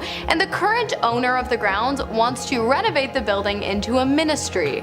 Coincidence? I do not think so. League City, Texas is home to an area known as the Killing Fields. So there is an abnormally large list of people who have been found dead in this stretch of land surrounding Interstate Highway 45. And there are also a number of people who've gone missing from this area and have still yet to be found. And out of more than 30 cases, only a small handful have ever been solved. The place is such a hotspot for mysterious deaths that a task force, Operation HALT, was set up just to investigate these incidents alone. The first cases started cropping up in the 70s with the discovery of multiple bodies scattered throughout the area, and over the decades, law enforcement agencies have recovered the remains of numerous people, many of them young women. And it's not even clear if there's just one assailant responsible, a group, or if the area is just an ideal spot to kind of get rid of evidence. We really don't know. It's a complete mystery to this day. And finally, we have a man with a thing for eyes. Stealing them, that is. It all started in the 1990s in a rural area of Dallas. Is it a town? Not really, but this case is pure evil, so listen up. During the 90s, SEX workers began turning up dead at an alarming rate, with one very striking thing in common. You guessed it, their eyes had been completely removed from their sockets. The killer was Charles Albright, also known as the eyeball killer. When he was young, Charles had quite the knack for taxidermy. He would stuff many animals a week, doing his best to make them look pristine, but there was one thing missing: eyes. His mother refused to buy glass eyes for the animals, and so instead Charles would use buttons. When he got a little older, he slept with an SEX worker, which led to him getting a transmitted infection. I feel like the pieces are starting to come together. His obsession with the eyes and his hatred for women of this certain profession grew exponentially over the years, and on December 13th of 1990 he took his first life. After violating the woman, he fired a projectile from a handheld weapon, execution style, into the back of her head and carefully removed the eyes of the victim with what has been described as surgical precision. Charles was convicted of 1 killing, but most likely committed at least 3. He was sentenced to death and was executed in August of 2022. Well, all month long we've been going inside some of the most haunted places in South Texas, and to conclude our series we went to visit what was once called the most violent place in the Old West. Texas has it all, from the Dallas Cowboys to country music, and even some pretty evil cities in between, so let's check those out. Starting off our list today, we have the city of Dallas, which in the late 1990s was home to the infamous eyeball killer Charles Frederick Albright, born in Amarillo in the year 1933. He grew up troubled with a knack for taxidermy and an anger towards his parents for never buying him fake eyes to use in his projects, and instead forcing him to sew buttons on his carefully curated, glorified, and gruesome stuffed animals. As he got older, Albright became interested in adult activity, and so he decided to procure the services of a professional.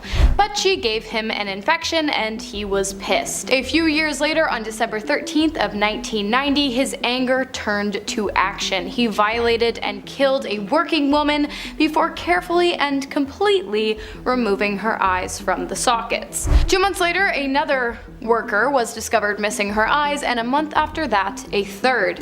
Eventually, a tip led police to Albright, but despite evidence found in his truck linking him to all 3 killings, he was only charged with the death of his first victim. He was sentenced to death for his crimes and was executed in August of 2020. Next up, we've got the head hacker of Houston, Texas, of course, a man or men responsible for the deaths of 5 women in Houston during 1979. The first death to occur that year was a woman found dead in her home, tied to her bed with a pillow covering her face, or at least that's what Bob Smith, who found the body, thought. Unfortunately for him and the victim, Elise Elaine Rankin, when he lifted the pillow, he quickly realized that her head had been hacked off, and signs of forced adult activity were also present on the victim.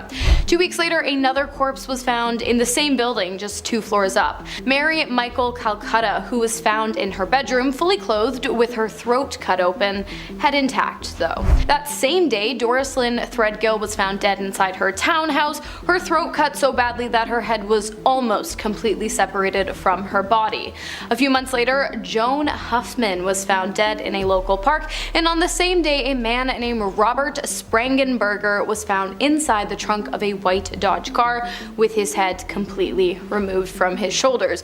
Whether or not the killings were done by the same person or a group of people working together, or perhaps they had nothing to do with each other at all, remains a complete mystery to this day. Next up, we have Irving, Texas, the setting of a Taco Bell robbery gone wrong, which took place back in 1991.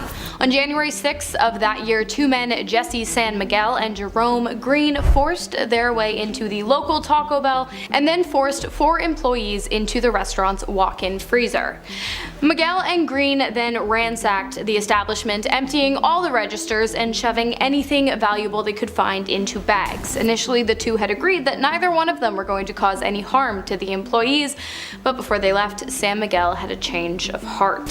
He returned to the walk-in freezer and asked the 4 victims to give him a good reason why he shouldn't kill them, before firing at and killing them one by one at close range. Miguel and Green then fled the scene, but they were arrested just a few hours later. Miguel was sentenced to death and executed on June 9th of 2000, and Green was sentenced to 50 years behind bars. Next up, we have Yorktown, home of the former Yorktown Memorial Hospital, where at least 2,000 people died over the years due to both physical and mental illness, gross mistreatment, self-inflicted injuries, and purposefully inflicted injuries. The hospital opened its doors in 1951. By 1990, it was completely abandoned, but it was later reopened by the city to be some kind of dark and twisted tourist attraction. Here's the thing, during the time the hospital was running, like I said, patients were grossly mistreated. In one instance, Dr. Lean Norwierski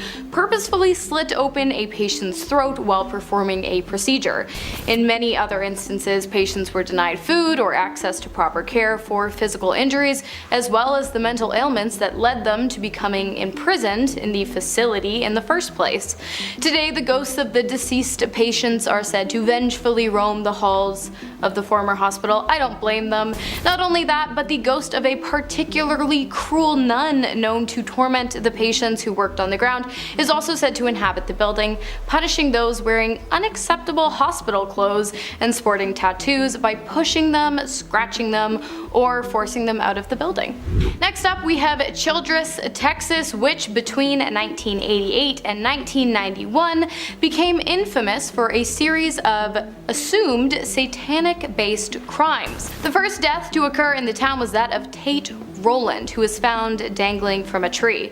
Police ruled that Tate had taken his own life despite his friends and family insisting that there was no way that could be the case. But police suspicions did begin to rise when Tate's sister, Terry Trosper, was found dead in her bed after having choked on her own vomit after ingesting substances used to treat anxiety and major depressive disorder. Rumors had been flying around town that Tate had been a member of a local satanic cult, and one person claimed that they had even seen the young man eating a Bible. And the suspicions of his involvement in dark worship only grew after his funeral, which was attended by unknown people who were heard chanting under their breaths during the service. Soon after, a friend of Tate's deceased sister Terry was also found dead with a note that read, "I know something that the cops don't know. I know who killed Terry. I can't live anymore." After the new information, police re-autopsied Tate's body and found that he had ingested the same substance as Terry prior to his death. And a closer inspection of Terry revealed that she had been violated before her death.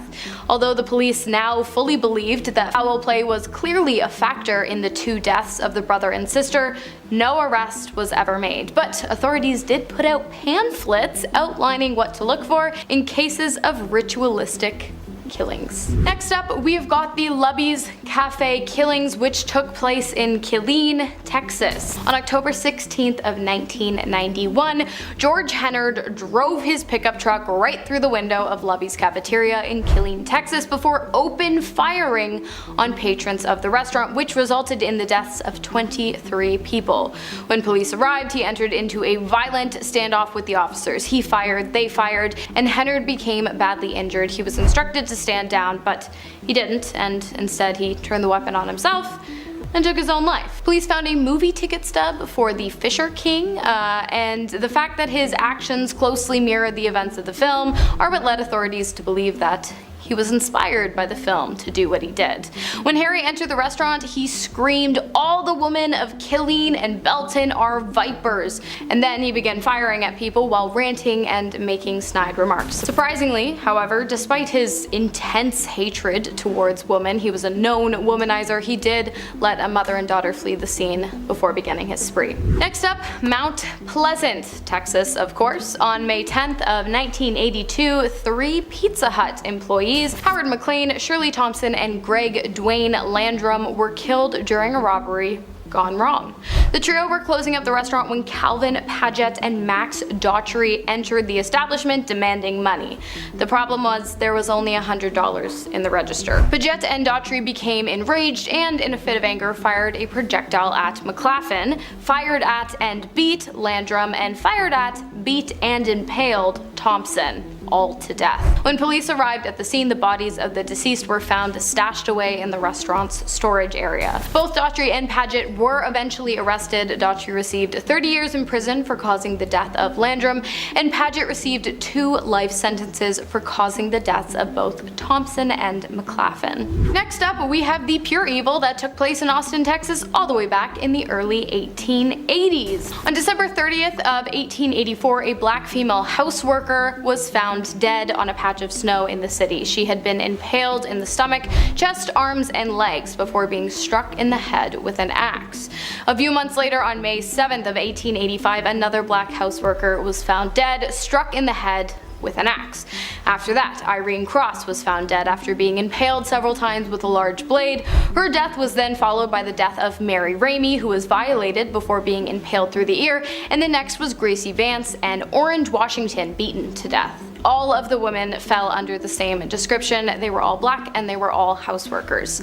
After that, the killings did die down, but no one was ever convicted for the deaths of the women. It is believed, however, that a fellow worker, Nathan Elgin, might have committed the crime, as it was confirmed that he was in close proximity to where most of the crime scenes during the time in which the killings would have taken place. Unfortunately, investigators were never able to question Nathan, as he was killed while trying to attack a woman with a large blade. Next up, we have San Antonio, home to the angel of death, Janine Jones, who was anything but an angel. Jones was adopted at birth by a nightclub owner and a former beautician. There is not much else known about her upbringing, but what is known is that eventually she became a nurse, working at the Medical Center Hospital located in San Antonio.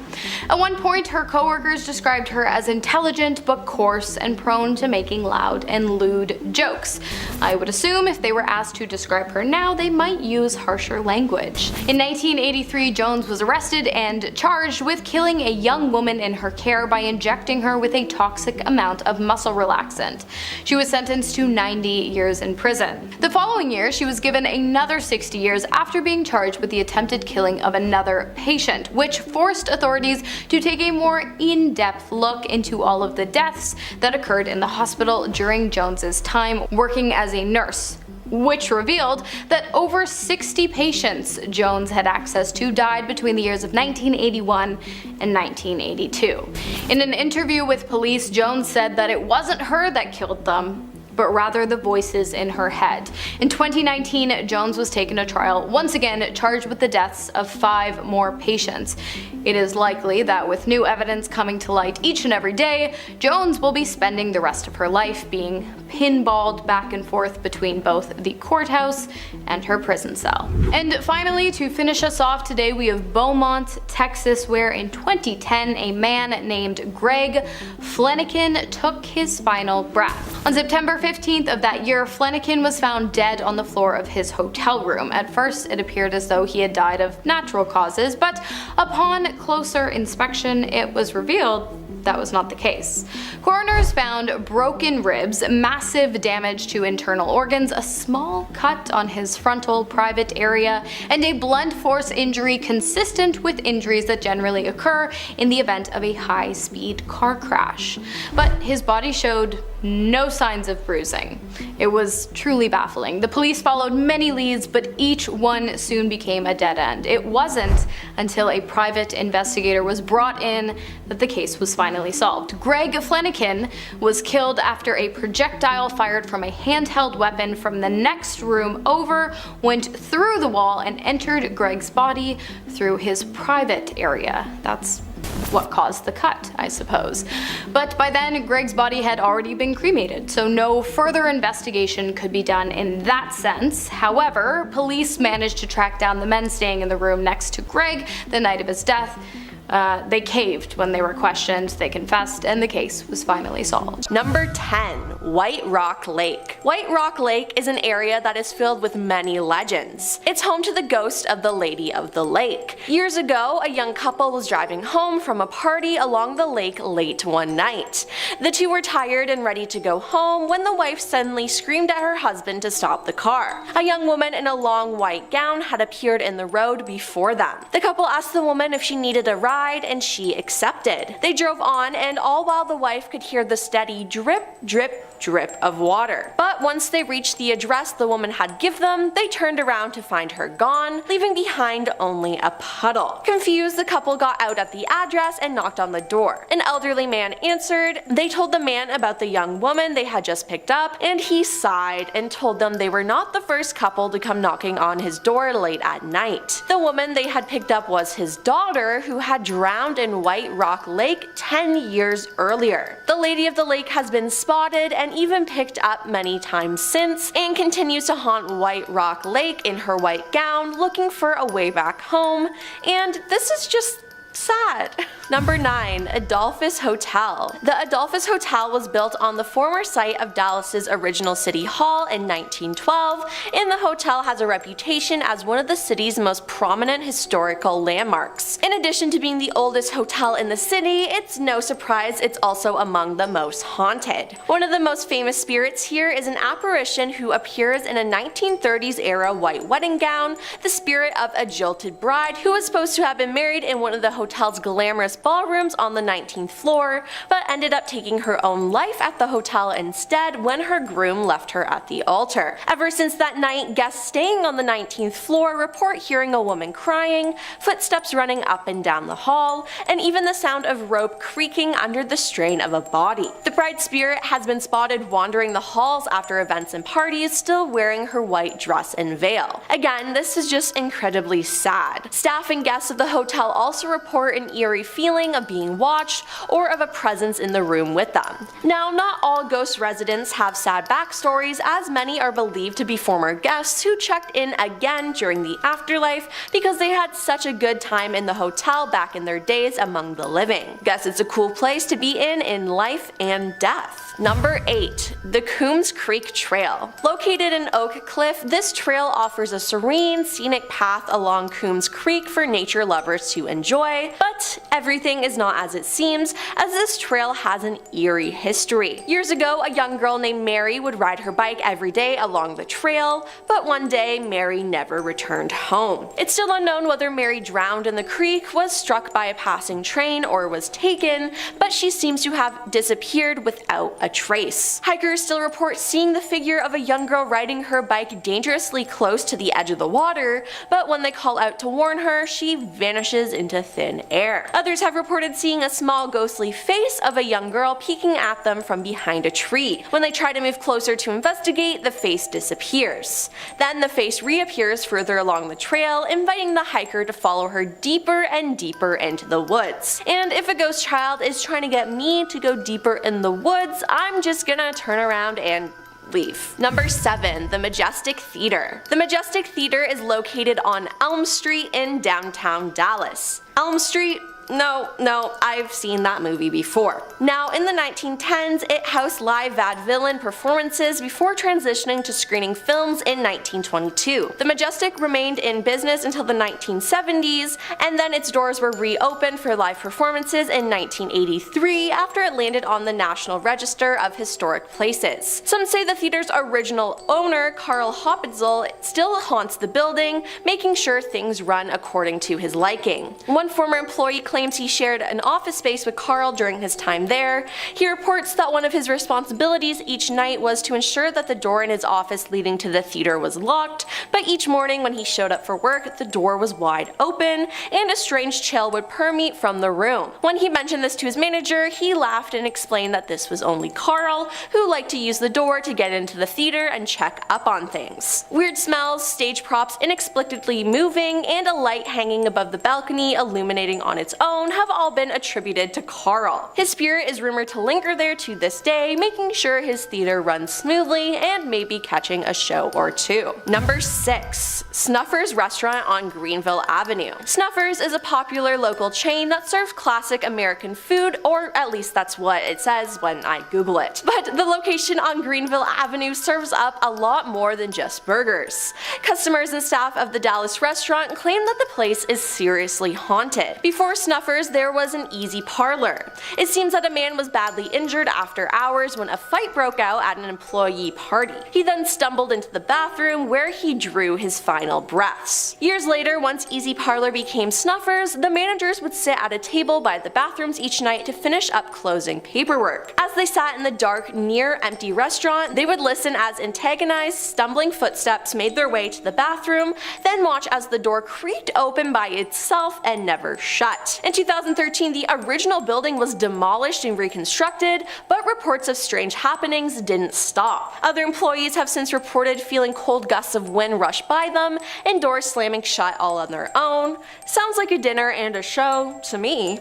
Number 5. Flagpole Hill. Just adjacent to White Rock Lake is a road leading to the infamous Flagpole Hill, the rumored location of a band of rock-hurdling poltergeists. Yep, you heard that right, they just throw rocks at you. Passerbys report driving through the area late at night only to be pelted by a rain of pebbles. When they got out of the car to chase down the culprits, there were none to be found. Local legend identifies the ghost as 3 restless spirits tangled in the dark history of the area. According to the story, a construction worker ended their own life in the house on Flagpole Hill before its completion, and a hired hitman was later convicted of taking out the couple who occupied it. Now, don't think just because you're not in a car, you're safe. Those walking on foot rather than driving past seem to be just as unlucky. Hikers and other residents of the area have reported an unseen assailant pelting them with rocks as they pass by. Sounds like this place really rocks. Get it? Because so funny. Number 3. Sons of Herman Hall. Herman Hall's website marks itself as the oldest freestanding wood structure in Dallas, as well as the oldest bar. And for over 100 years, the hall has held concerts, parties, and dances. So no wonder the dead come back there to party. Both staff members and guests of the hall have reported strange occurrences, especially in late hours of the night. Some guests have seen paintings fly off the wall as thrown by some unseen force. Others have heard footsteps in the hallways and seen doors suddenly slam shut. Guests also claim to hear children laughing, even when no children were present, which is just creepy. Longtime staff members of Herman Hall report sensing a lingering presence and seeing flashes of light and shadow. One particular staff member recounts a time he and some other employees saw a couple dressed in Victorian-era clothing walk past them and go upstairs, but about 30 minutes later, when the couple hadn't returned, the staff went upstairs to find all the doors locked and no one inside them. I just think these ghosts want to return to their party days though. Number 2. Goatman's Bridge. Goatman's Bridge, more formally known as the Old Alton Bridge in Argyle. Dating back to the 1930s, locals have told tales of the specter of a strange half-man, half-goat creature lurking beneath the bridge. The goat man is said to stand over 7 feet tall with big horns and glowing red eyes, which to me just sounds like the devil, but I mean hey, goat man is a cool name. Some believe the goat man remains dormant for years at a time and awakes only to hunt for prey. Now the goat man isn't the only spirit on this bridge, as to keep him company is another spirit, that of a young mother crying out eternally for her lost child. Residents making their way over the bridge late at night have reported hearing her ghostly wails. Some say the two ghosts are connected, and that years ago the goat man stole the young woman's baby. When she found out, she threw herself from the bridge, and her spirit has haunted it ever since. Now I already don't like bridges because of heights and being over bodies of water, but being on a haunted bridge, No thank you. And coming in at number 1 is Miss Molly's Hotel. Located in the Dallas-Fort Worth area, Miss Molly's Hotel is a little deceiving. In the lawless pioneer days of the Old West, Miss Molly's operated as a bordello, making working girls and their customers among the most common apparitions to appear here. One such customer even has a room named after him, the Cowboy Room, where he has been frequently spotted by guests and staff of the hotel. His name is Jake the Cowboy, and when Paula Goins became manager of Miss Molly's, she had no clue that it was haunted. After months, she reported that strange things started happening, and she eventually saw Jake herself. She said, "I saw him in full body. He walked into a room and shut the door behind him, and I went up and knocked on the door and opened the door and no one was there. That is when I knew that something was up, because I'm sitting there thinking, I know I'm not crazy." Another ghost there is assumed to be a former madame by the name of Josie King. Some suspect that she oversaw the house during its bordello days. Josie is seen a lot, usually at 3 a.m. at the foot of the bed, and allegedly Josie likes to watch people sleep.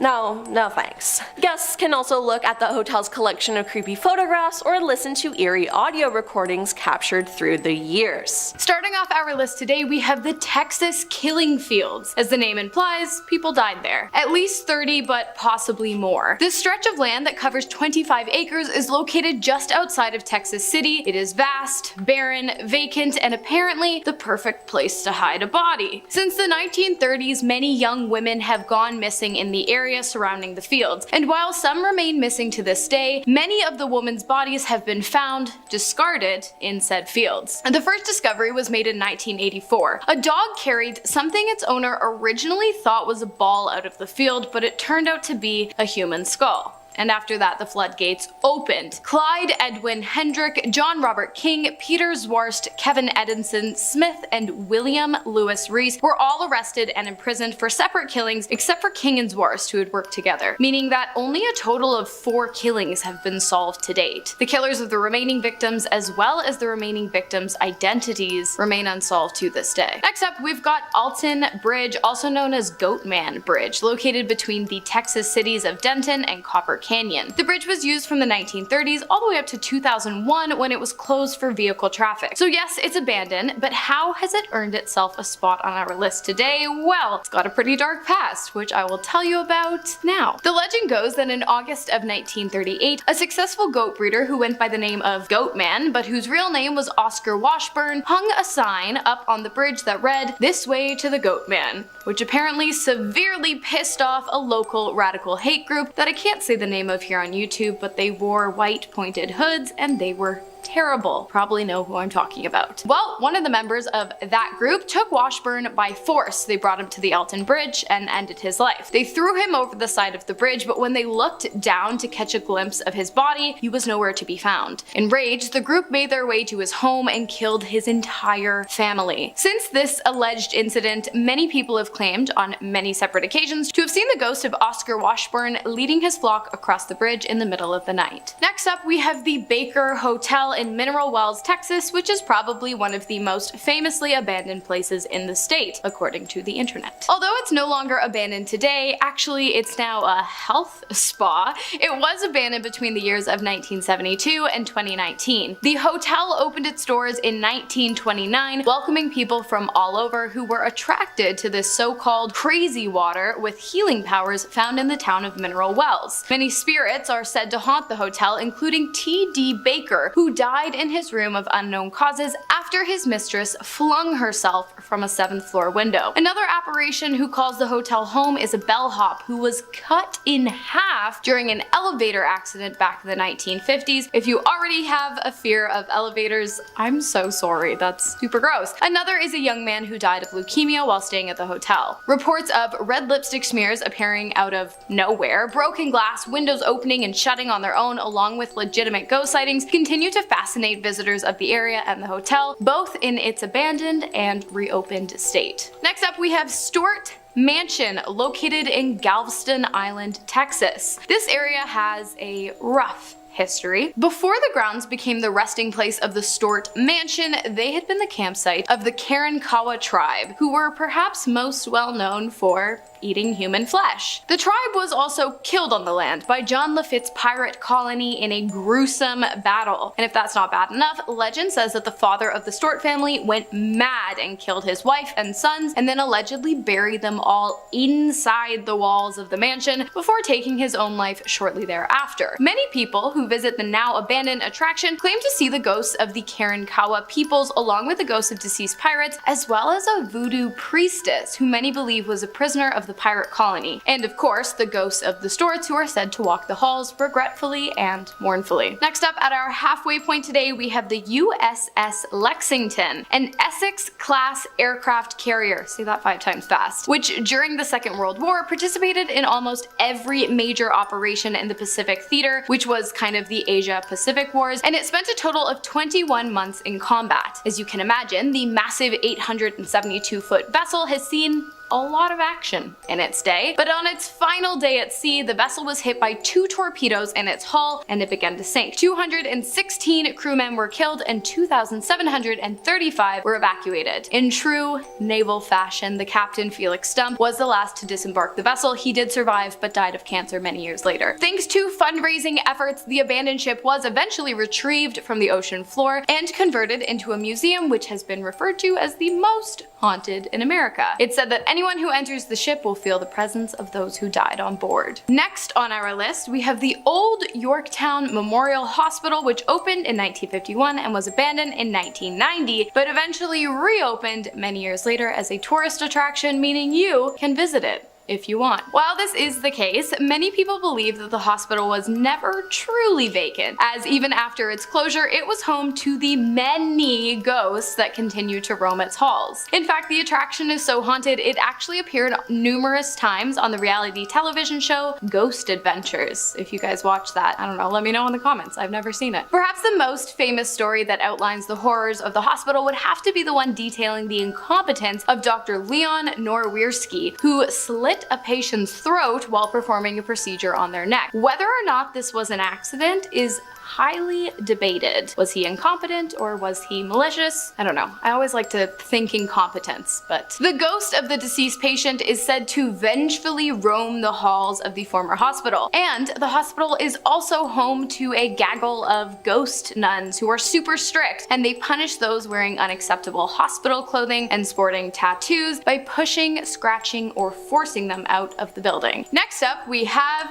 Presidio Nuestra Señora de Loretta de Bahia, a fort whose name I will not be attempting to pronounce again, that was constructed in Texas by the Spanish Army in 1747. And it's the site of the Goliad event, which took place during the Texas Revolution and resulted in the deaths of somewhere between 425 to 445 people. Those who died were Texian army soldiers, prisoners of war to the Mexican army. The hundreds of men were killed with projectiles piled up and set on fire. It's a pretty dark past, so it probably comes as no surprise that the area is obviously super haunted, but what might shock you is the fact that it isn't said to be haunted by any of the men, but rather a woman who lost her lover during the gruesome event. She wanders the grounds of the fort, helplessly searching the graves for a name that can't be found. Many who visit the grounds have also reported hearing cannon fire, banging on the walls, and the strong smell of BLOOD near the fort chapel's courtyard. I'm sorry you guys, I can't say these words on here. Next up, we have a name I can definitely pronounce, Donkey Lady Bridge. We had Goatman and now we've got Donkey Lady. It's located 30 miles southwest of San Antonio, and the bridge is said to be the final resting place of a woman who was raised by donkeys after being abandoned by her parents. In 2006, the San Antonio Express released an article recounting her story. It appears as though while out one day, one of the woman's donkeys bit a man's son. The father was furious and later ambushed the woman and her donkey on the bridge, causing her to fall in the river and drowned. Many people have said that if you drive to the bridge today, turn off your car engine, you'll hear the cries of the woman and her donkey. If you have tried it, if you do try it,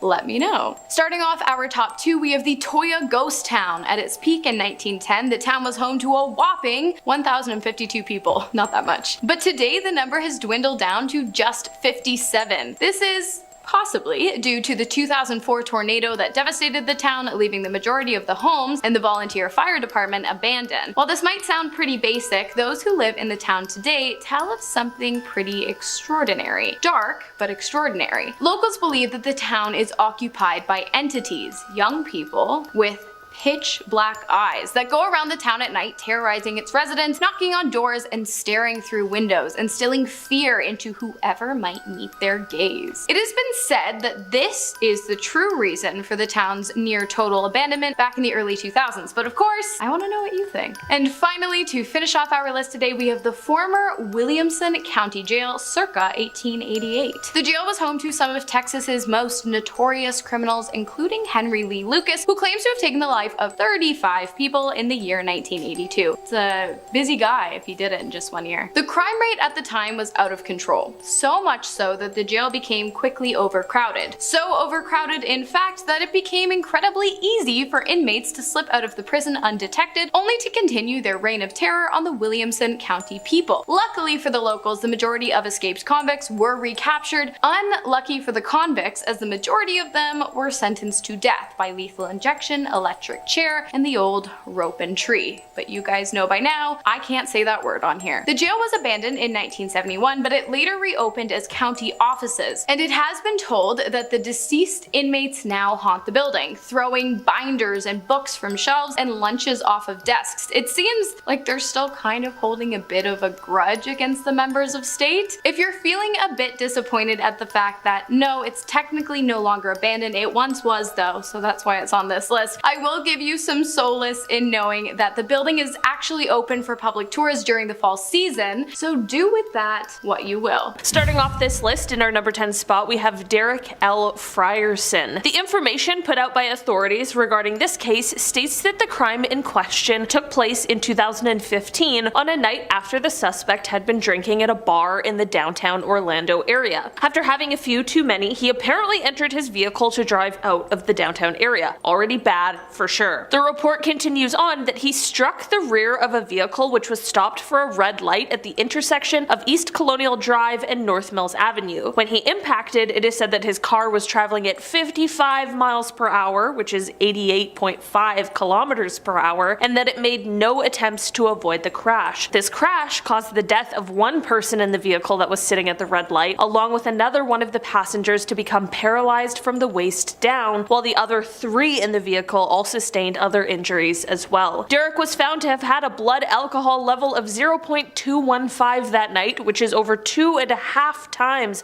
the legal limit to drive. And not only this, but he also is said to have had prior DUI convictions in Florida as well as Missouri. Unfortunately, authorities have reported that since this crash, Derek has left the Orlando area and is currently trying to evade these charges. There is an active warrant out for his arrest pertaining to multiple charges, all as a result of this accident. In our number 9 spot today, we have Harry Dana Braswell Jr. Okay, so for this one, we have to take it back in time a bit to Harry's initial arrest, which was on February 22nd, 1975. Harry was arrested for taking the life of John Robbins. Basically, a couple days before his arrest, on February 19th, Harry and 3 accomplices entered John's home, tied him to the bed, and took his life. Everyone involved in the crime was arrested at the same time as Harry, and subsequently, they were sentenced to life in prison. This obviously doesn't sound like someone who is on the loose, so what could have happened? Well, after serving 8 years of his sentence, Harry escaped. In 1983, at the Sumter Correctional Institute, Harry hid himself inside one of the cabinets that he and another inmate were loading onto a truck inside of the facility. Once the truck left the facility, he and the other inmate jumped off of the truck and voila, they had escaped. While the other inmate was later recaptured in Oregon, Harry was never able to be located and he remains at large. In our number 8 spot today, we have Joseph Obregon. Joseph has been wanted by the Tampa Police Department for the last year at least, but the crime at hand took place back on December 5th, 2017. Joseph was initially arrested after he caused a crash after allegedly racing his Dodge Ram pickup truck against another. This is of course already a crime, but things turned so much worse when, as he allegedly raced, he also crashed into an uninvolved Toyota RAV4 that was carrying 2 occupants. Because of the crash, one passenger, Bill Swartz, who is 78 years old, passed away at the scene. 2015. His wife Jane, who was 58 years old and was with him, ended up passing away at the hospital on January 20th, 2018. As a result of all of the charges brought against him, Joseph was set to appear in court on September 17th, 2021 after a plea deal was reached. Despite this seemingly initial early cooperation, Joseph failed to appear in court, after which a no-bond warrant for his arrest was issued. In our number 7 spot today, we have Alfredo Acevedo. On June 9th, 2001, Alfredo was traveling southbound on State Road 93, which is on Interstate 75 in Charlotte County, and he was driving a 1984 white Chevrolet van. According to the statement the authorities put out while traveling in this vehicle, Alfredo had a blood alcohol content that was almost twice the legal limit. This, of course, led to him losing control of the vehicle, which ended up overturned. At the time of this crash, Alfredo wasn't alone in the vehicle and instead had a few passengers with him. As a result of the crash, 2 passengers in the vehicle died and 2 others sustained incapacitating injuries. Despite the clear severity of the crash as well as the horrifying injuries sustained, Alfredo is still wanted by the Florida Highway Patrol to answer for his involvement in this crash. In our number 6 spot today, we have Gaspar de Gaspar. On February 3rd, 2015, Gaspar was traveling in a 1996 yellow Thomas passenger bus when he pulled into the Marathon gas station in Indiantown. This small community was shocked that day for what transpired next. As Gaspar was backing the bus into the parking lot, there were 2 men sitting on a bench in front of the station. For reasons that no one is exactly sure of yet, the bus didn't stop and instead ended up striking both men, leaving one pinned between the station and the bus. Unfortunately, this led to the man passing away at the scene. Gaspar is said to have exited the bus after this horrific moment, but instead of sticking around, he apparently fled the scene. Others have identified him as being from the town, but no one is entirely sure where he went. There is an active arrest warrant out for him for a hit and run. Number 5, the Blue Anchor Pub. Another bar, another haunted bill to pay. Here we go, debit or credit. Heading over to Delray Beach, the Blue Anchor Pub was built in 1840s in London, but the wooden interior was sent to New York City and then later on sent to Florida in 1996. So yeah, these spirits must be confused. They go from Jack the Ripper to some dude wearing a Yankees hat talking to a TV. Trapped in the wooden interior is the ghost of one Bertha Starkey, who was sadly killed by her husband back in the 1840s. Now, you know Bertha is lurking about when you hear rattling pots in the kitchen, and sometimes if you're really unlucky, you'll hear wailing in the middle of the night. Nice. Again, horrible sleep at this place. The Blue Anchor sounds like a really relaxing time, but every night at 10 o'clock, the current owners will blast a ship horn to scare away her spirit. I don't know, I feel like blaring a ship horn at 10 p.m. is more jarring than some pots and pans moving sometimes. You know what I mean? I'd rather hear the pots and pans than in the middle of the night. No way. Number 4, the Biltmore Hotel. Another hotel to avoid at all costs. Awesome, we love these ones. First of all, do you actually like staying at a hotel? Some people love it. Some people find it super relaxing. I can't help but think about what went on in the bed before me. You know what I mean? Like, you're like,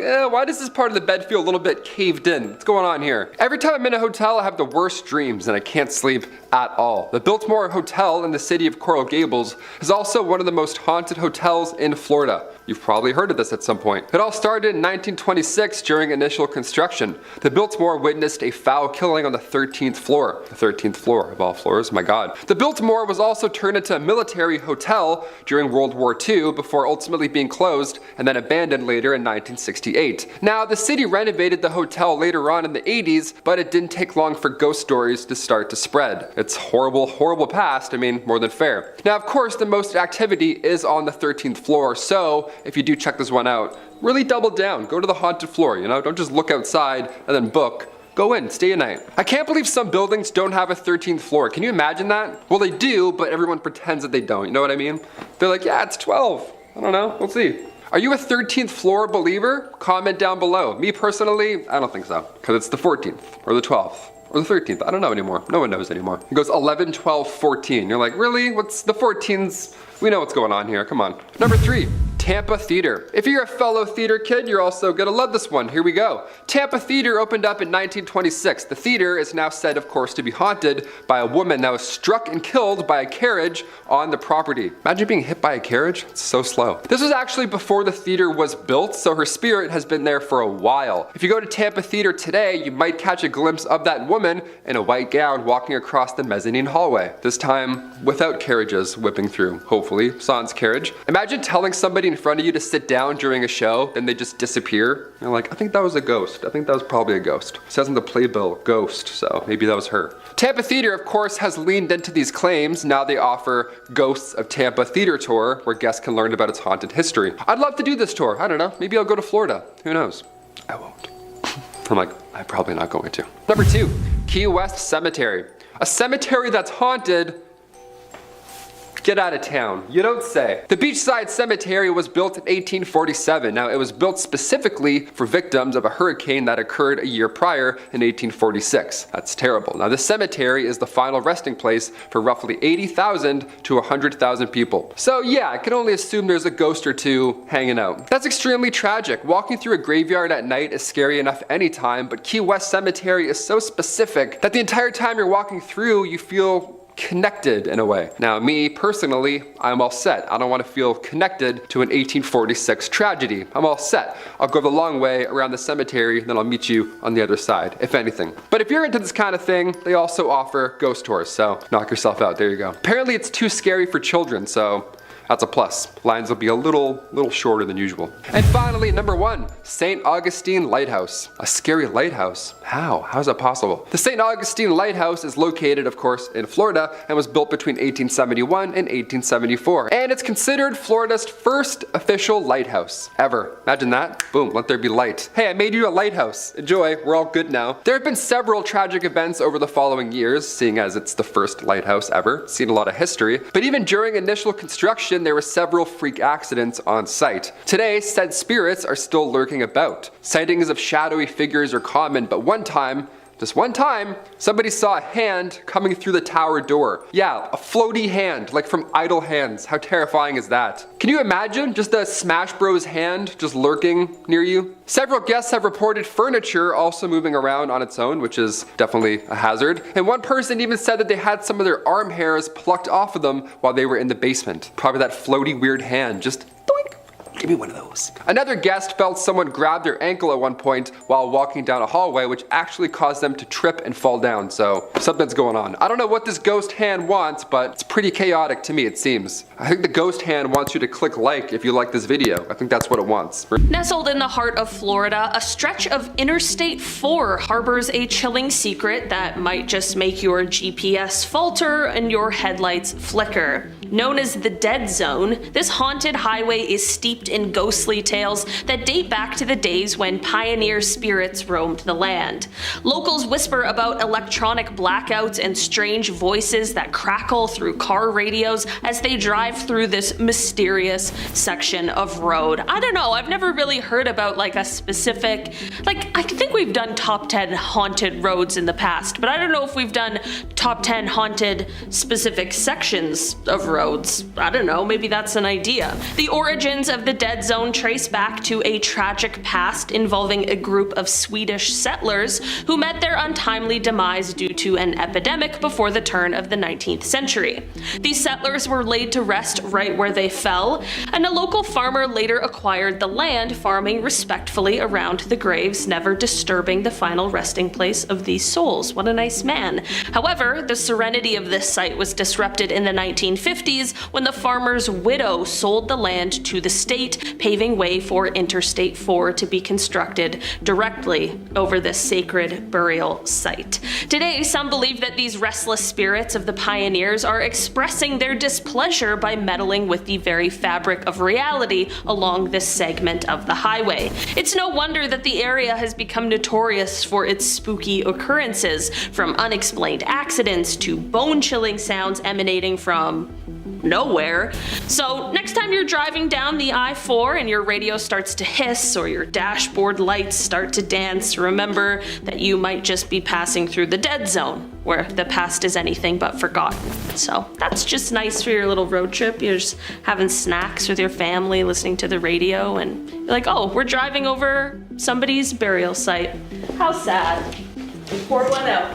Estero Village is home to Corishan State Park, an incredibly lovely area that is also said to be the home of some spirits. But these are particularly interesting ones. They're the ghosts of a former cult. Now, the park was the site of the Corishan Unity, a commune founded by Cyrus Teed, who proclaimed himself as the Messiah in the late 1800s. Teed and his followers settled here in 1894.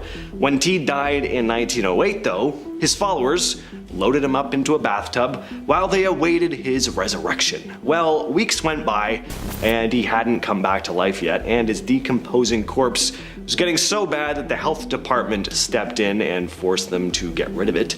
But legend has it that the spirits of Teed and his devoted followers still wander the park, watching over their land. It's an absolutely beautiful spot by day, but it's said to take on a different vibe after sunset. Some claim to have seen shadowy figures walking along the trails only to vanish into thin air.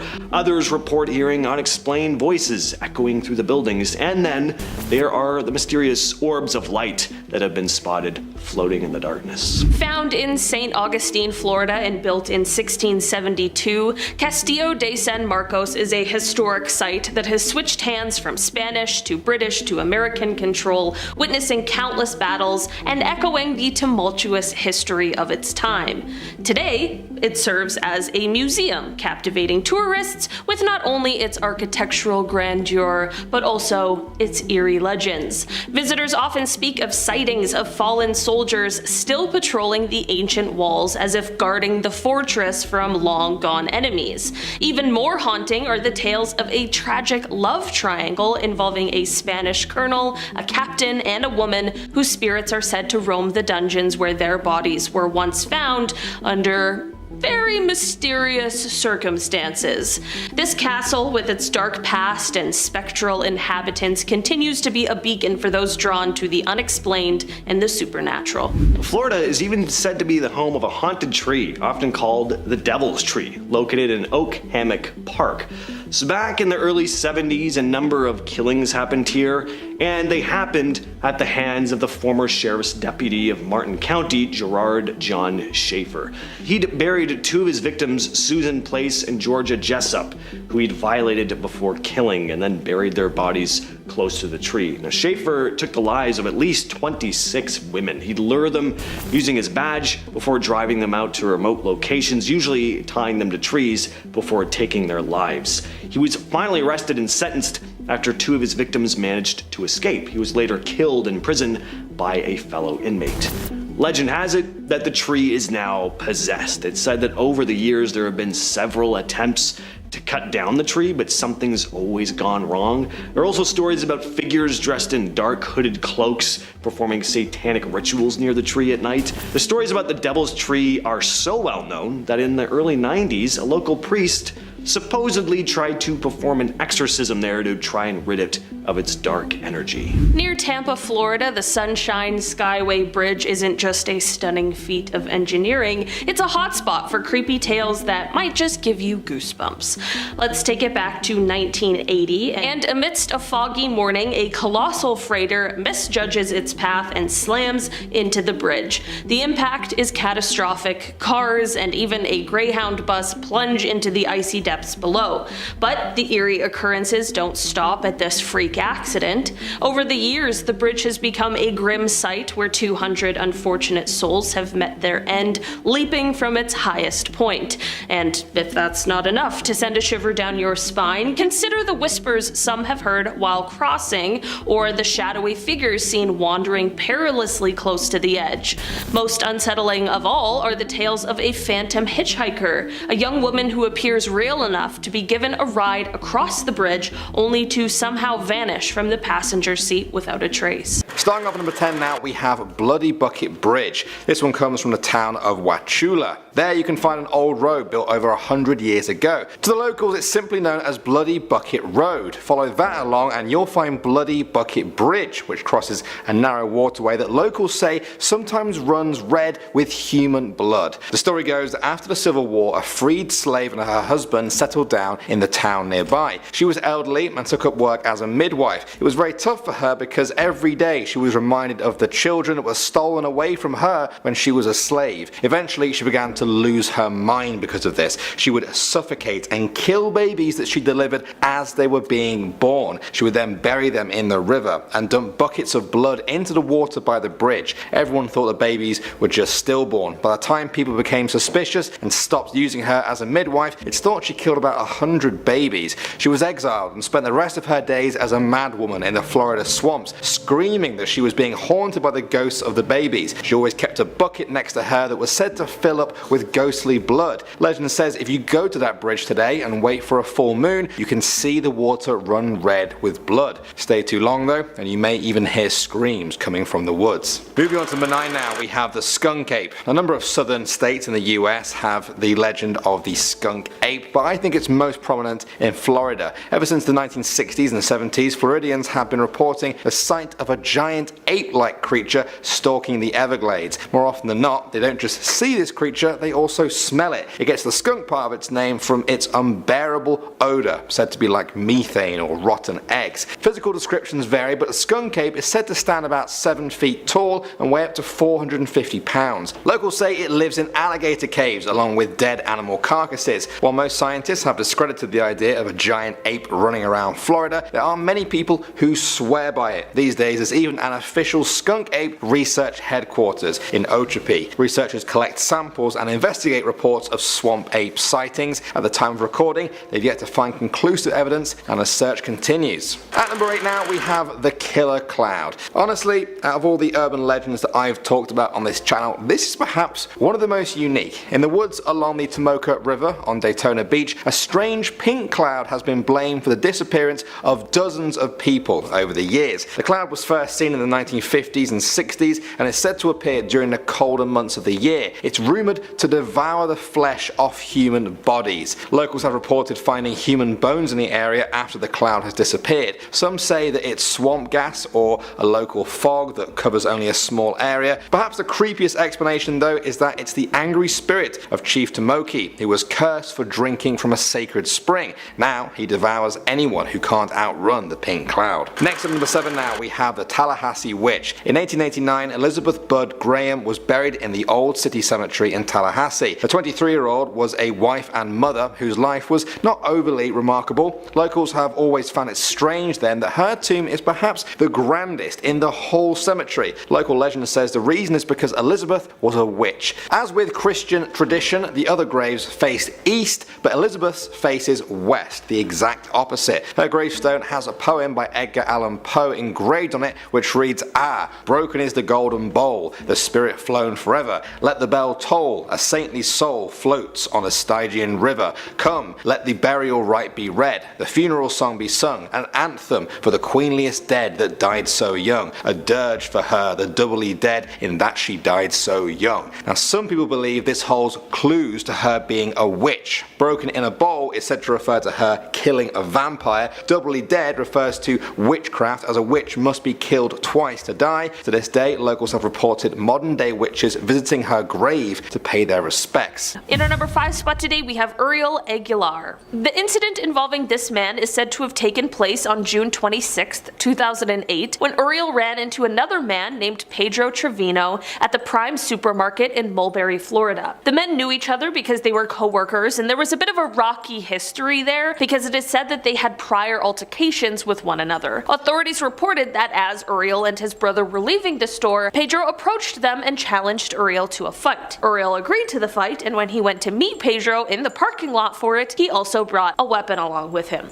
The two began fighting, and this is when Uriel used this weapon against Pedro, which ended up taking his life. After the fight, authorities claimed that Uriel fled the scene and was last seen in the area of Sparkman Road in Plant City before disappearing. Uriel still has an active warrant for this crime. In our number 4 spot today, we have Augustin Lara Nunez. Augustin is another one of those people who caused an accident and decided to flee the scene, fleeing the consequences of their own actions. On October 22nd, 2006, he was driving a 2006 silver Ford truck westbound on State Road 82. As he traveled, he encountered the scene of a prior crash that unfortunately involved a fatality. As a result of this previous crash and the investigation that needed to take place, there was a Lee County deputy who had positioned her marked patrol car facing south in the westbound lane with emergency lights activated, and a detour to avoid this accident had been set up. Like I mentioned, Augustin ended up allegedly coming across it, so it's clear that he wasn't paying attention or just flat out ignored the detour. This ended in the front of his vehicle striking the deputy's vehicle, which sadly ended in fatality for the officer. As a result of this crash, Augustin was charged with DUI involving death, and of course a felony arrest warrant was put out, but despite this, he has yet to be located and brought to justice. It is currently believed that he likely fled the country, but authorities are still on the lookout should he ever try and return to the United States. In our number 3 spot today, we have Jose Arturo Palomino. On February 28, 2009, Jose was driving south of Sample Road in Pompano Beach on I-95 southbound in a 1996 silver Mitsubishi Eclipse. During this time driving, Jose ended up striking and killing a 23-year-old woman who was standing next to her vehicle on the shoulder of the roadway. This is of course tragic, and unfortunately accidents do happen, but it's what happened next that turns this into an even bigger thing. Jose is said to have chosen to leave the scene of the crime. He fled the scene of the accident and later abandoned the car that he was in a field. Turns out that the car he was driving wasn't even his, as he took to calling the owner, explaining that it had been in an accident and that he was sorry for taking it without permission. Despite the time it's been, however, authorities have been unable to locate Jose in order to arrest him on the warrant of leaving the scene of a crash involving a death. Authorities believe it is highly possible that he has since left the country. In our number 2 spot today, we have Victor Hernandez. Victor has been on the run since 2018 as he is wanted for taking someone's life. On March 11th, 2018, it is said that Victor killed another man by the name of Luis L. Herrera Kindlin. This crime took place in Miami, and since the incident, Victor hasn't been found.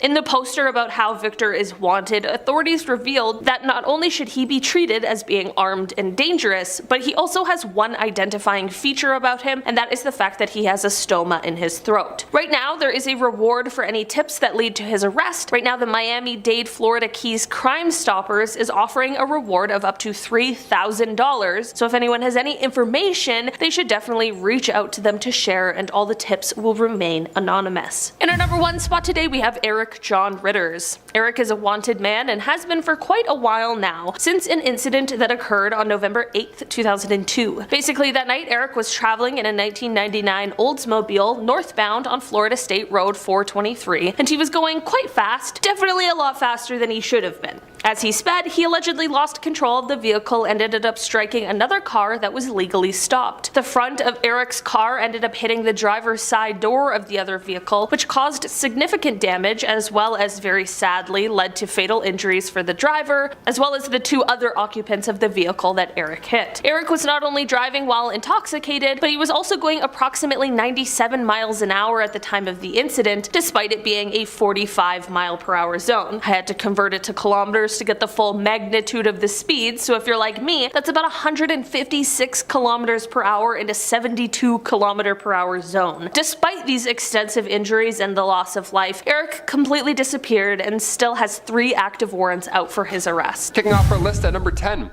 Room 206. This gives me Stephen King 1408 vibes, and I'm not sure that you're ready. Next time you visit Florida, make sure you read every customer review before you check into a hotel, because some of them might be full of ghosts. That might be a thing that you just might have to deal with. Room 206 at the Super on International Drive. Apparently, it's super haunted. Guests have reported the bed shaking in the middle of the night, probably terrible for your sleep, or freezing cold air even though the AC is turned off. And worst of all, guests have seen their bed look as though somebody was sleeping there moments before, even though it's perfectly made right before they checked in.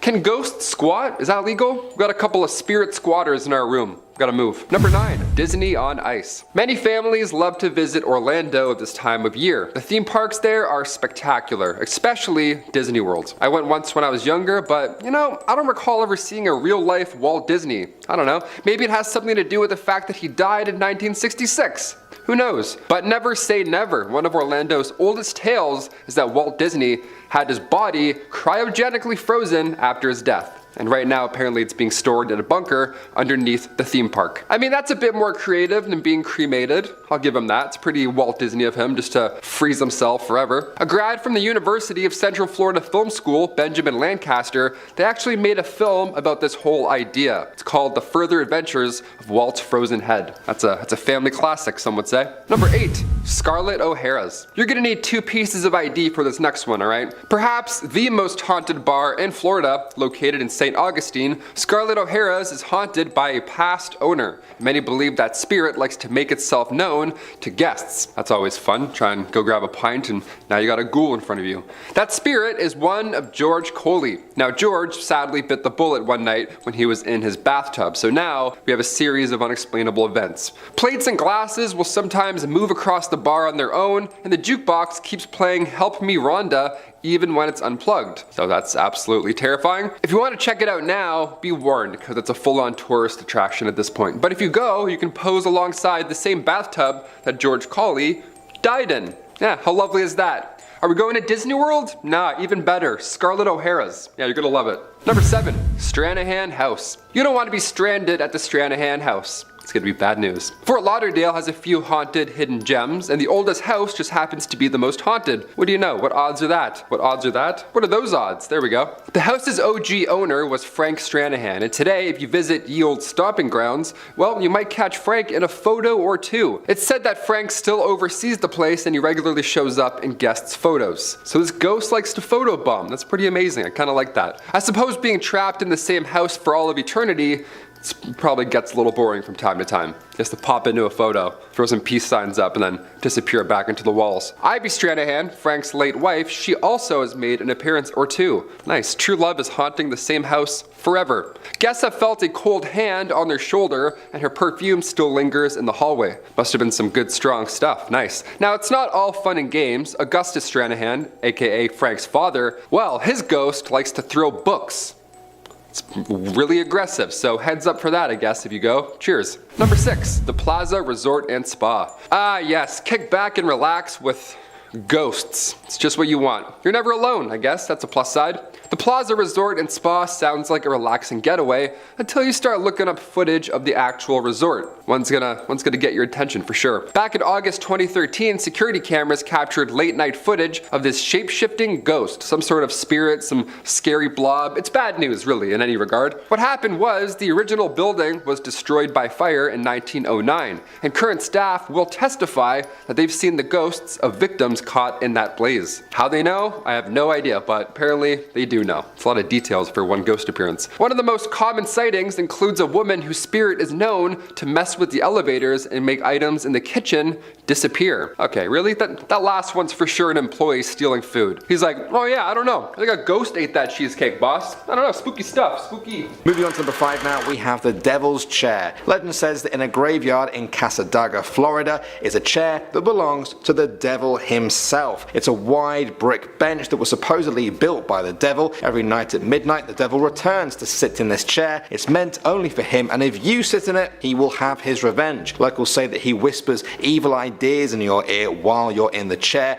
ideas that will haunt you forever and send you down a spiral of evil doings that will result in you going to hell, where you can join him forever. Another strange addition to the legend is that if you leave a full unopened can of beer on the chair and return the next morning, the can will be empty but still unopened somehow. That's all I know. You'll just have to visit and try for yourself if you want to know more. Good luck. Moving on to number 4 now, we have the Riddle House. This Edwardian house was built in Palm Beach in 1905. From the outside, it looks like nothing out of the ordinary, but its history has attracted paranormal hunters from all over the world. Its original purpose was as a funeral home, housing bodies overnight before their burial. In the 1920s, it was bought by Carl Riddle, who turned it into a home for his family. They were terrorized by spirits of the dead from years gone by. Eventually, one of the Riddle's employees hung himself in the attic room of of their house because he saw no way out of the hard times he had fallen upon. Carl wrote in his diary that after that, the energy in the house changed. Employees heard voices where no one was there. Carl removed the beam from which the man had hung himself, but the hauntings continued. The family were forced to leave. Years later, the house was taken apart brick by brick and moved to the South Florida fairgrounds, and amazingly, people claim those ghosts went with it. They say some evil spirit still lives in the attic, attacking anyone who dares climb the ladder. Moving on to number 3 now, we have the ghost of the St. Augustine Lighthouse. Built in 1874, this lighthouse started out normal, being passed from owner to owner. That was until it came into the hands of Peter Rasmussen. His spirit is said to have imbued itself with a lighthouse. Now, he was said to be absolutely obsessed with cigars, smoking multiple ones a day. All these years on, staff report smelling cigar smoke years after Peter died. Another legend involves a pair of girls, Eliza and Mary Pitty. They were playing in the nearby waters in the late 1800s while their mother worked on the lighthouse. In a tragic accident, the girls drowned. Staff say their laughter can still be heard from the top of the lighthouse every single night. Next up at number 2 now, we have Spook Hill. In the town of Lake Wales, you can find Spook Hill. Locals will tell you that it's a must-see for anyone interested in the paranormal, although you may have already thought that based on the name. Legend says that if you stop your car on the right spot on Spook Hill and put it in neutral, you can experience your car rolling uphill. Most people are happy to just experience it, be a little bit scared and then move on. But for those of you who want to know the creepy side of things, you'll be pleased to know that there is a story meant to explain this. A nearby sign reads, "Many years ago, an Indian village on Lake Wales was plagued by raids of a huge gator. The chief, a great warrior, killed the gator in a battle that created a small lake. The chief was buried on the north side. Pioneer male riders first discovered their horses laboring downhill, thus naming it Spook Hill. When the road was paved, cars coasted uphill. Is this the gator seeking revenge, or the chief still trying to protect his land?" And finally, number 1 now, guys, we have Robert the Doll. Now, I've talked about this doll a lot on this channel, and it never gets any less creepy. In 1906, Robert Eugene Tott was given a doll as a boy in Florida. It was a gift from his nanny, who also dabbled in voodoo. The 40-inch tall doll was made of wood, stuffed with wool, and wore a sailor outfit. This is where it gets confusing. Robert gave up his name to the doll. He just gave it up and started calling himself Gene instead. Gene spoke to Robert the Doll all the time and swore the doll was real. Eventually, even neighbors began to think that they heard the doll whisper back, change its expression, or even move by itself. Some local children once claimed they saw the doll looking out of the top window of the family's home. The family began to think that their son's doll might be possessed. Yeah, I would too. No matter how much they wanted to get rid of the doll though, Gene just wouldn't let go of it. He kept this creepy doll for the rest of his life. These days, the doll sits in a glass box at the Fort East Martello Museum. Despite the glass and the years that have passed, even the sight of him creeps some people out.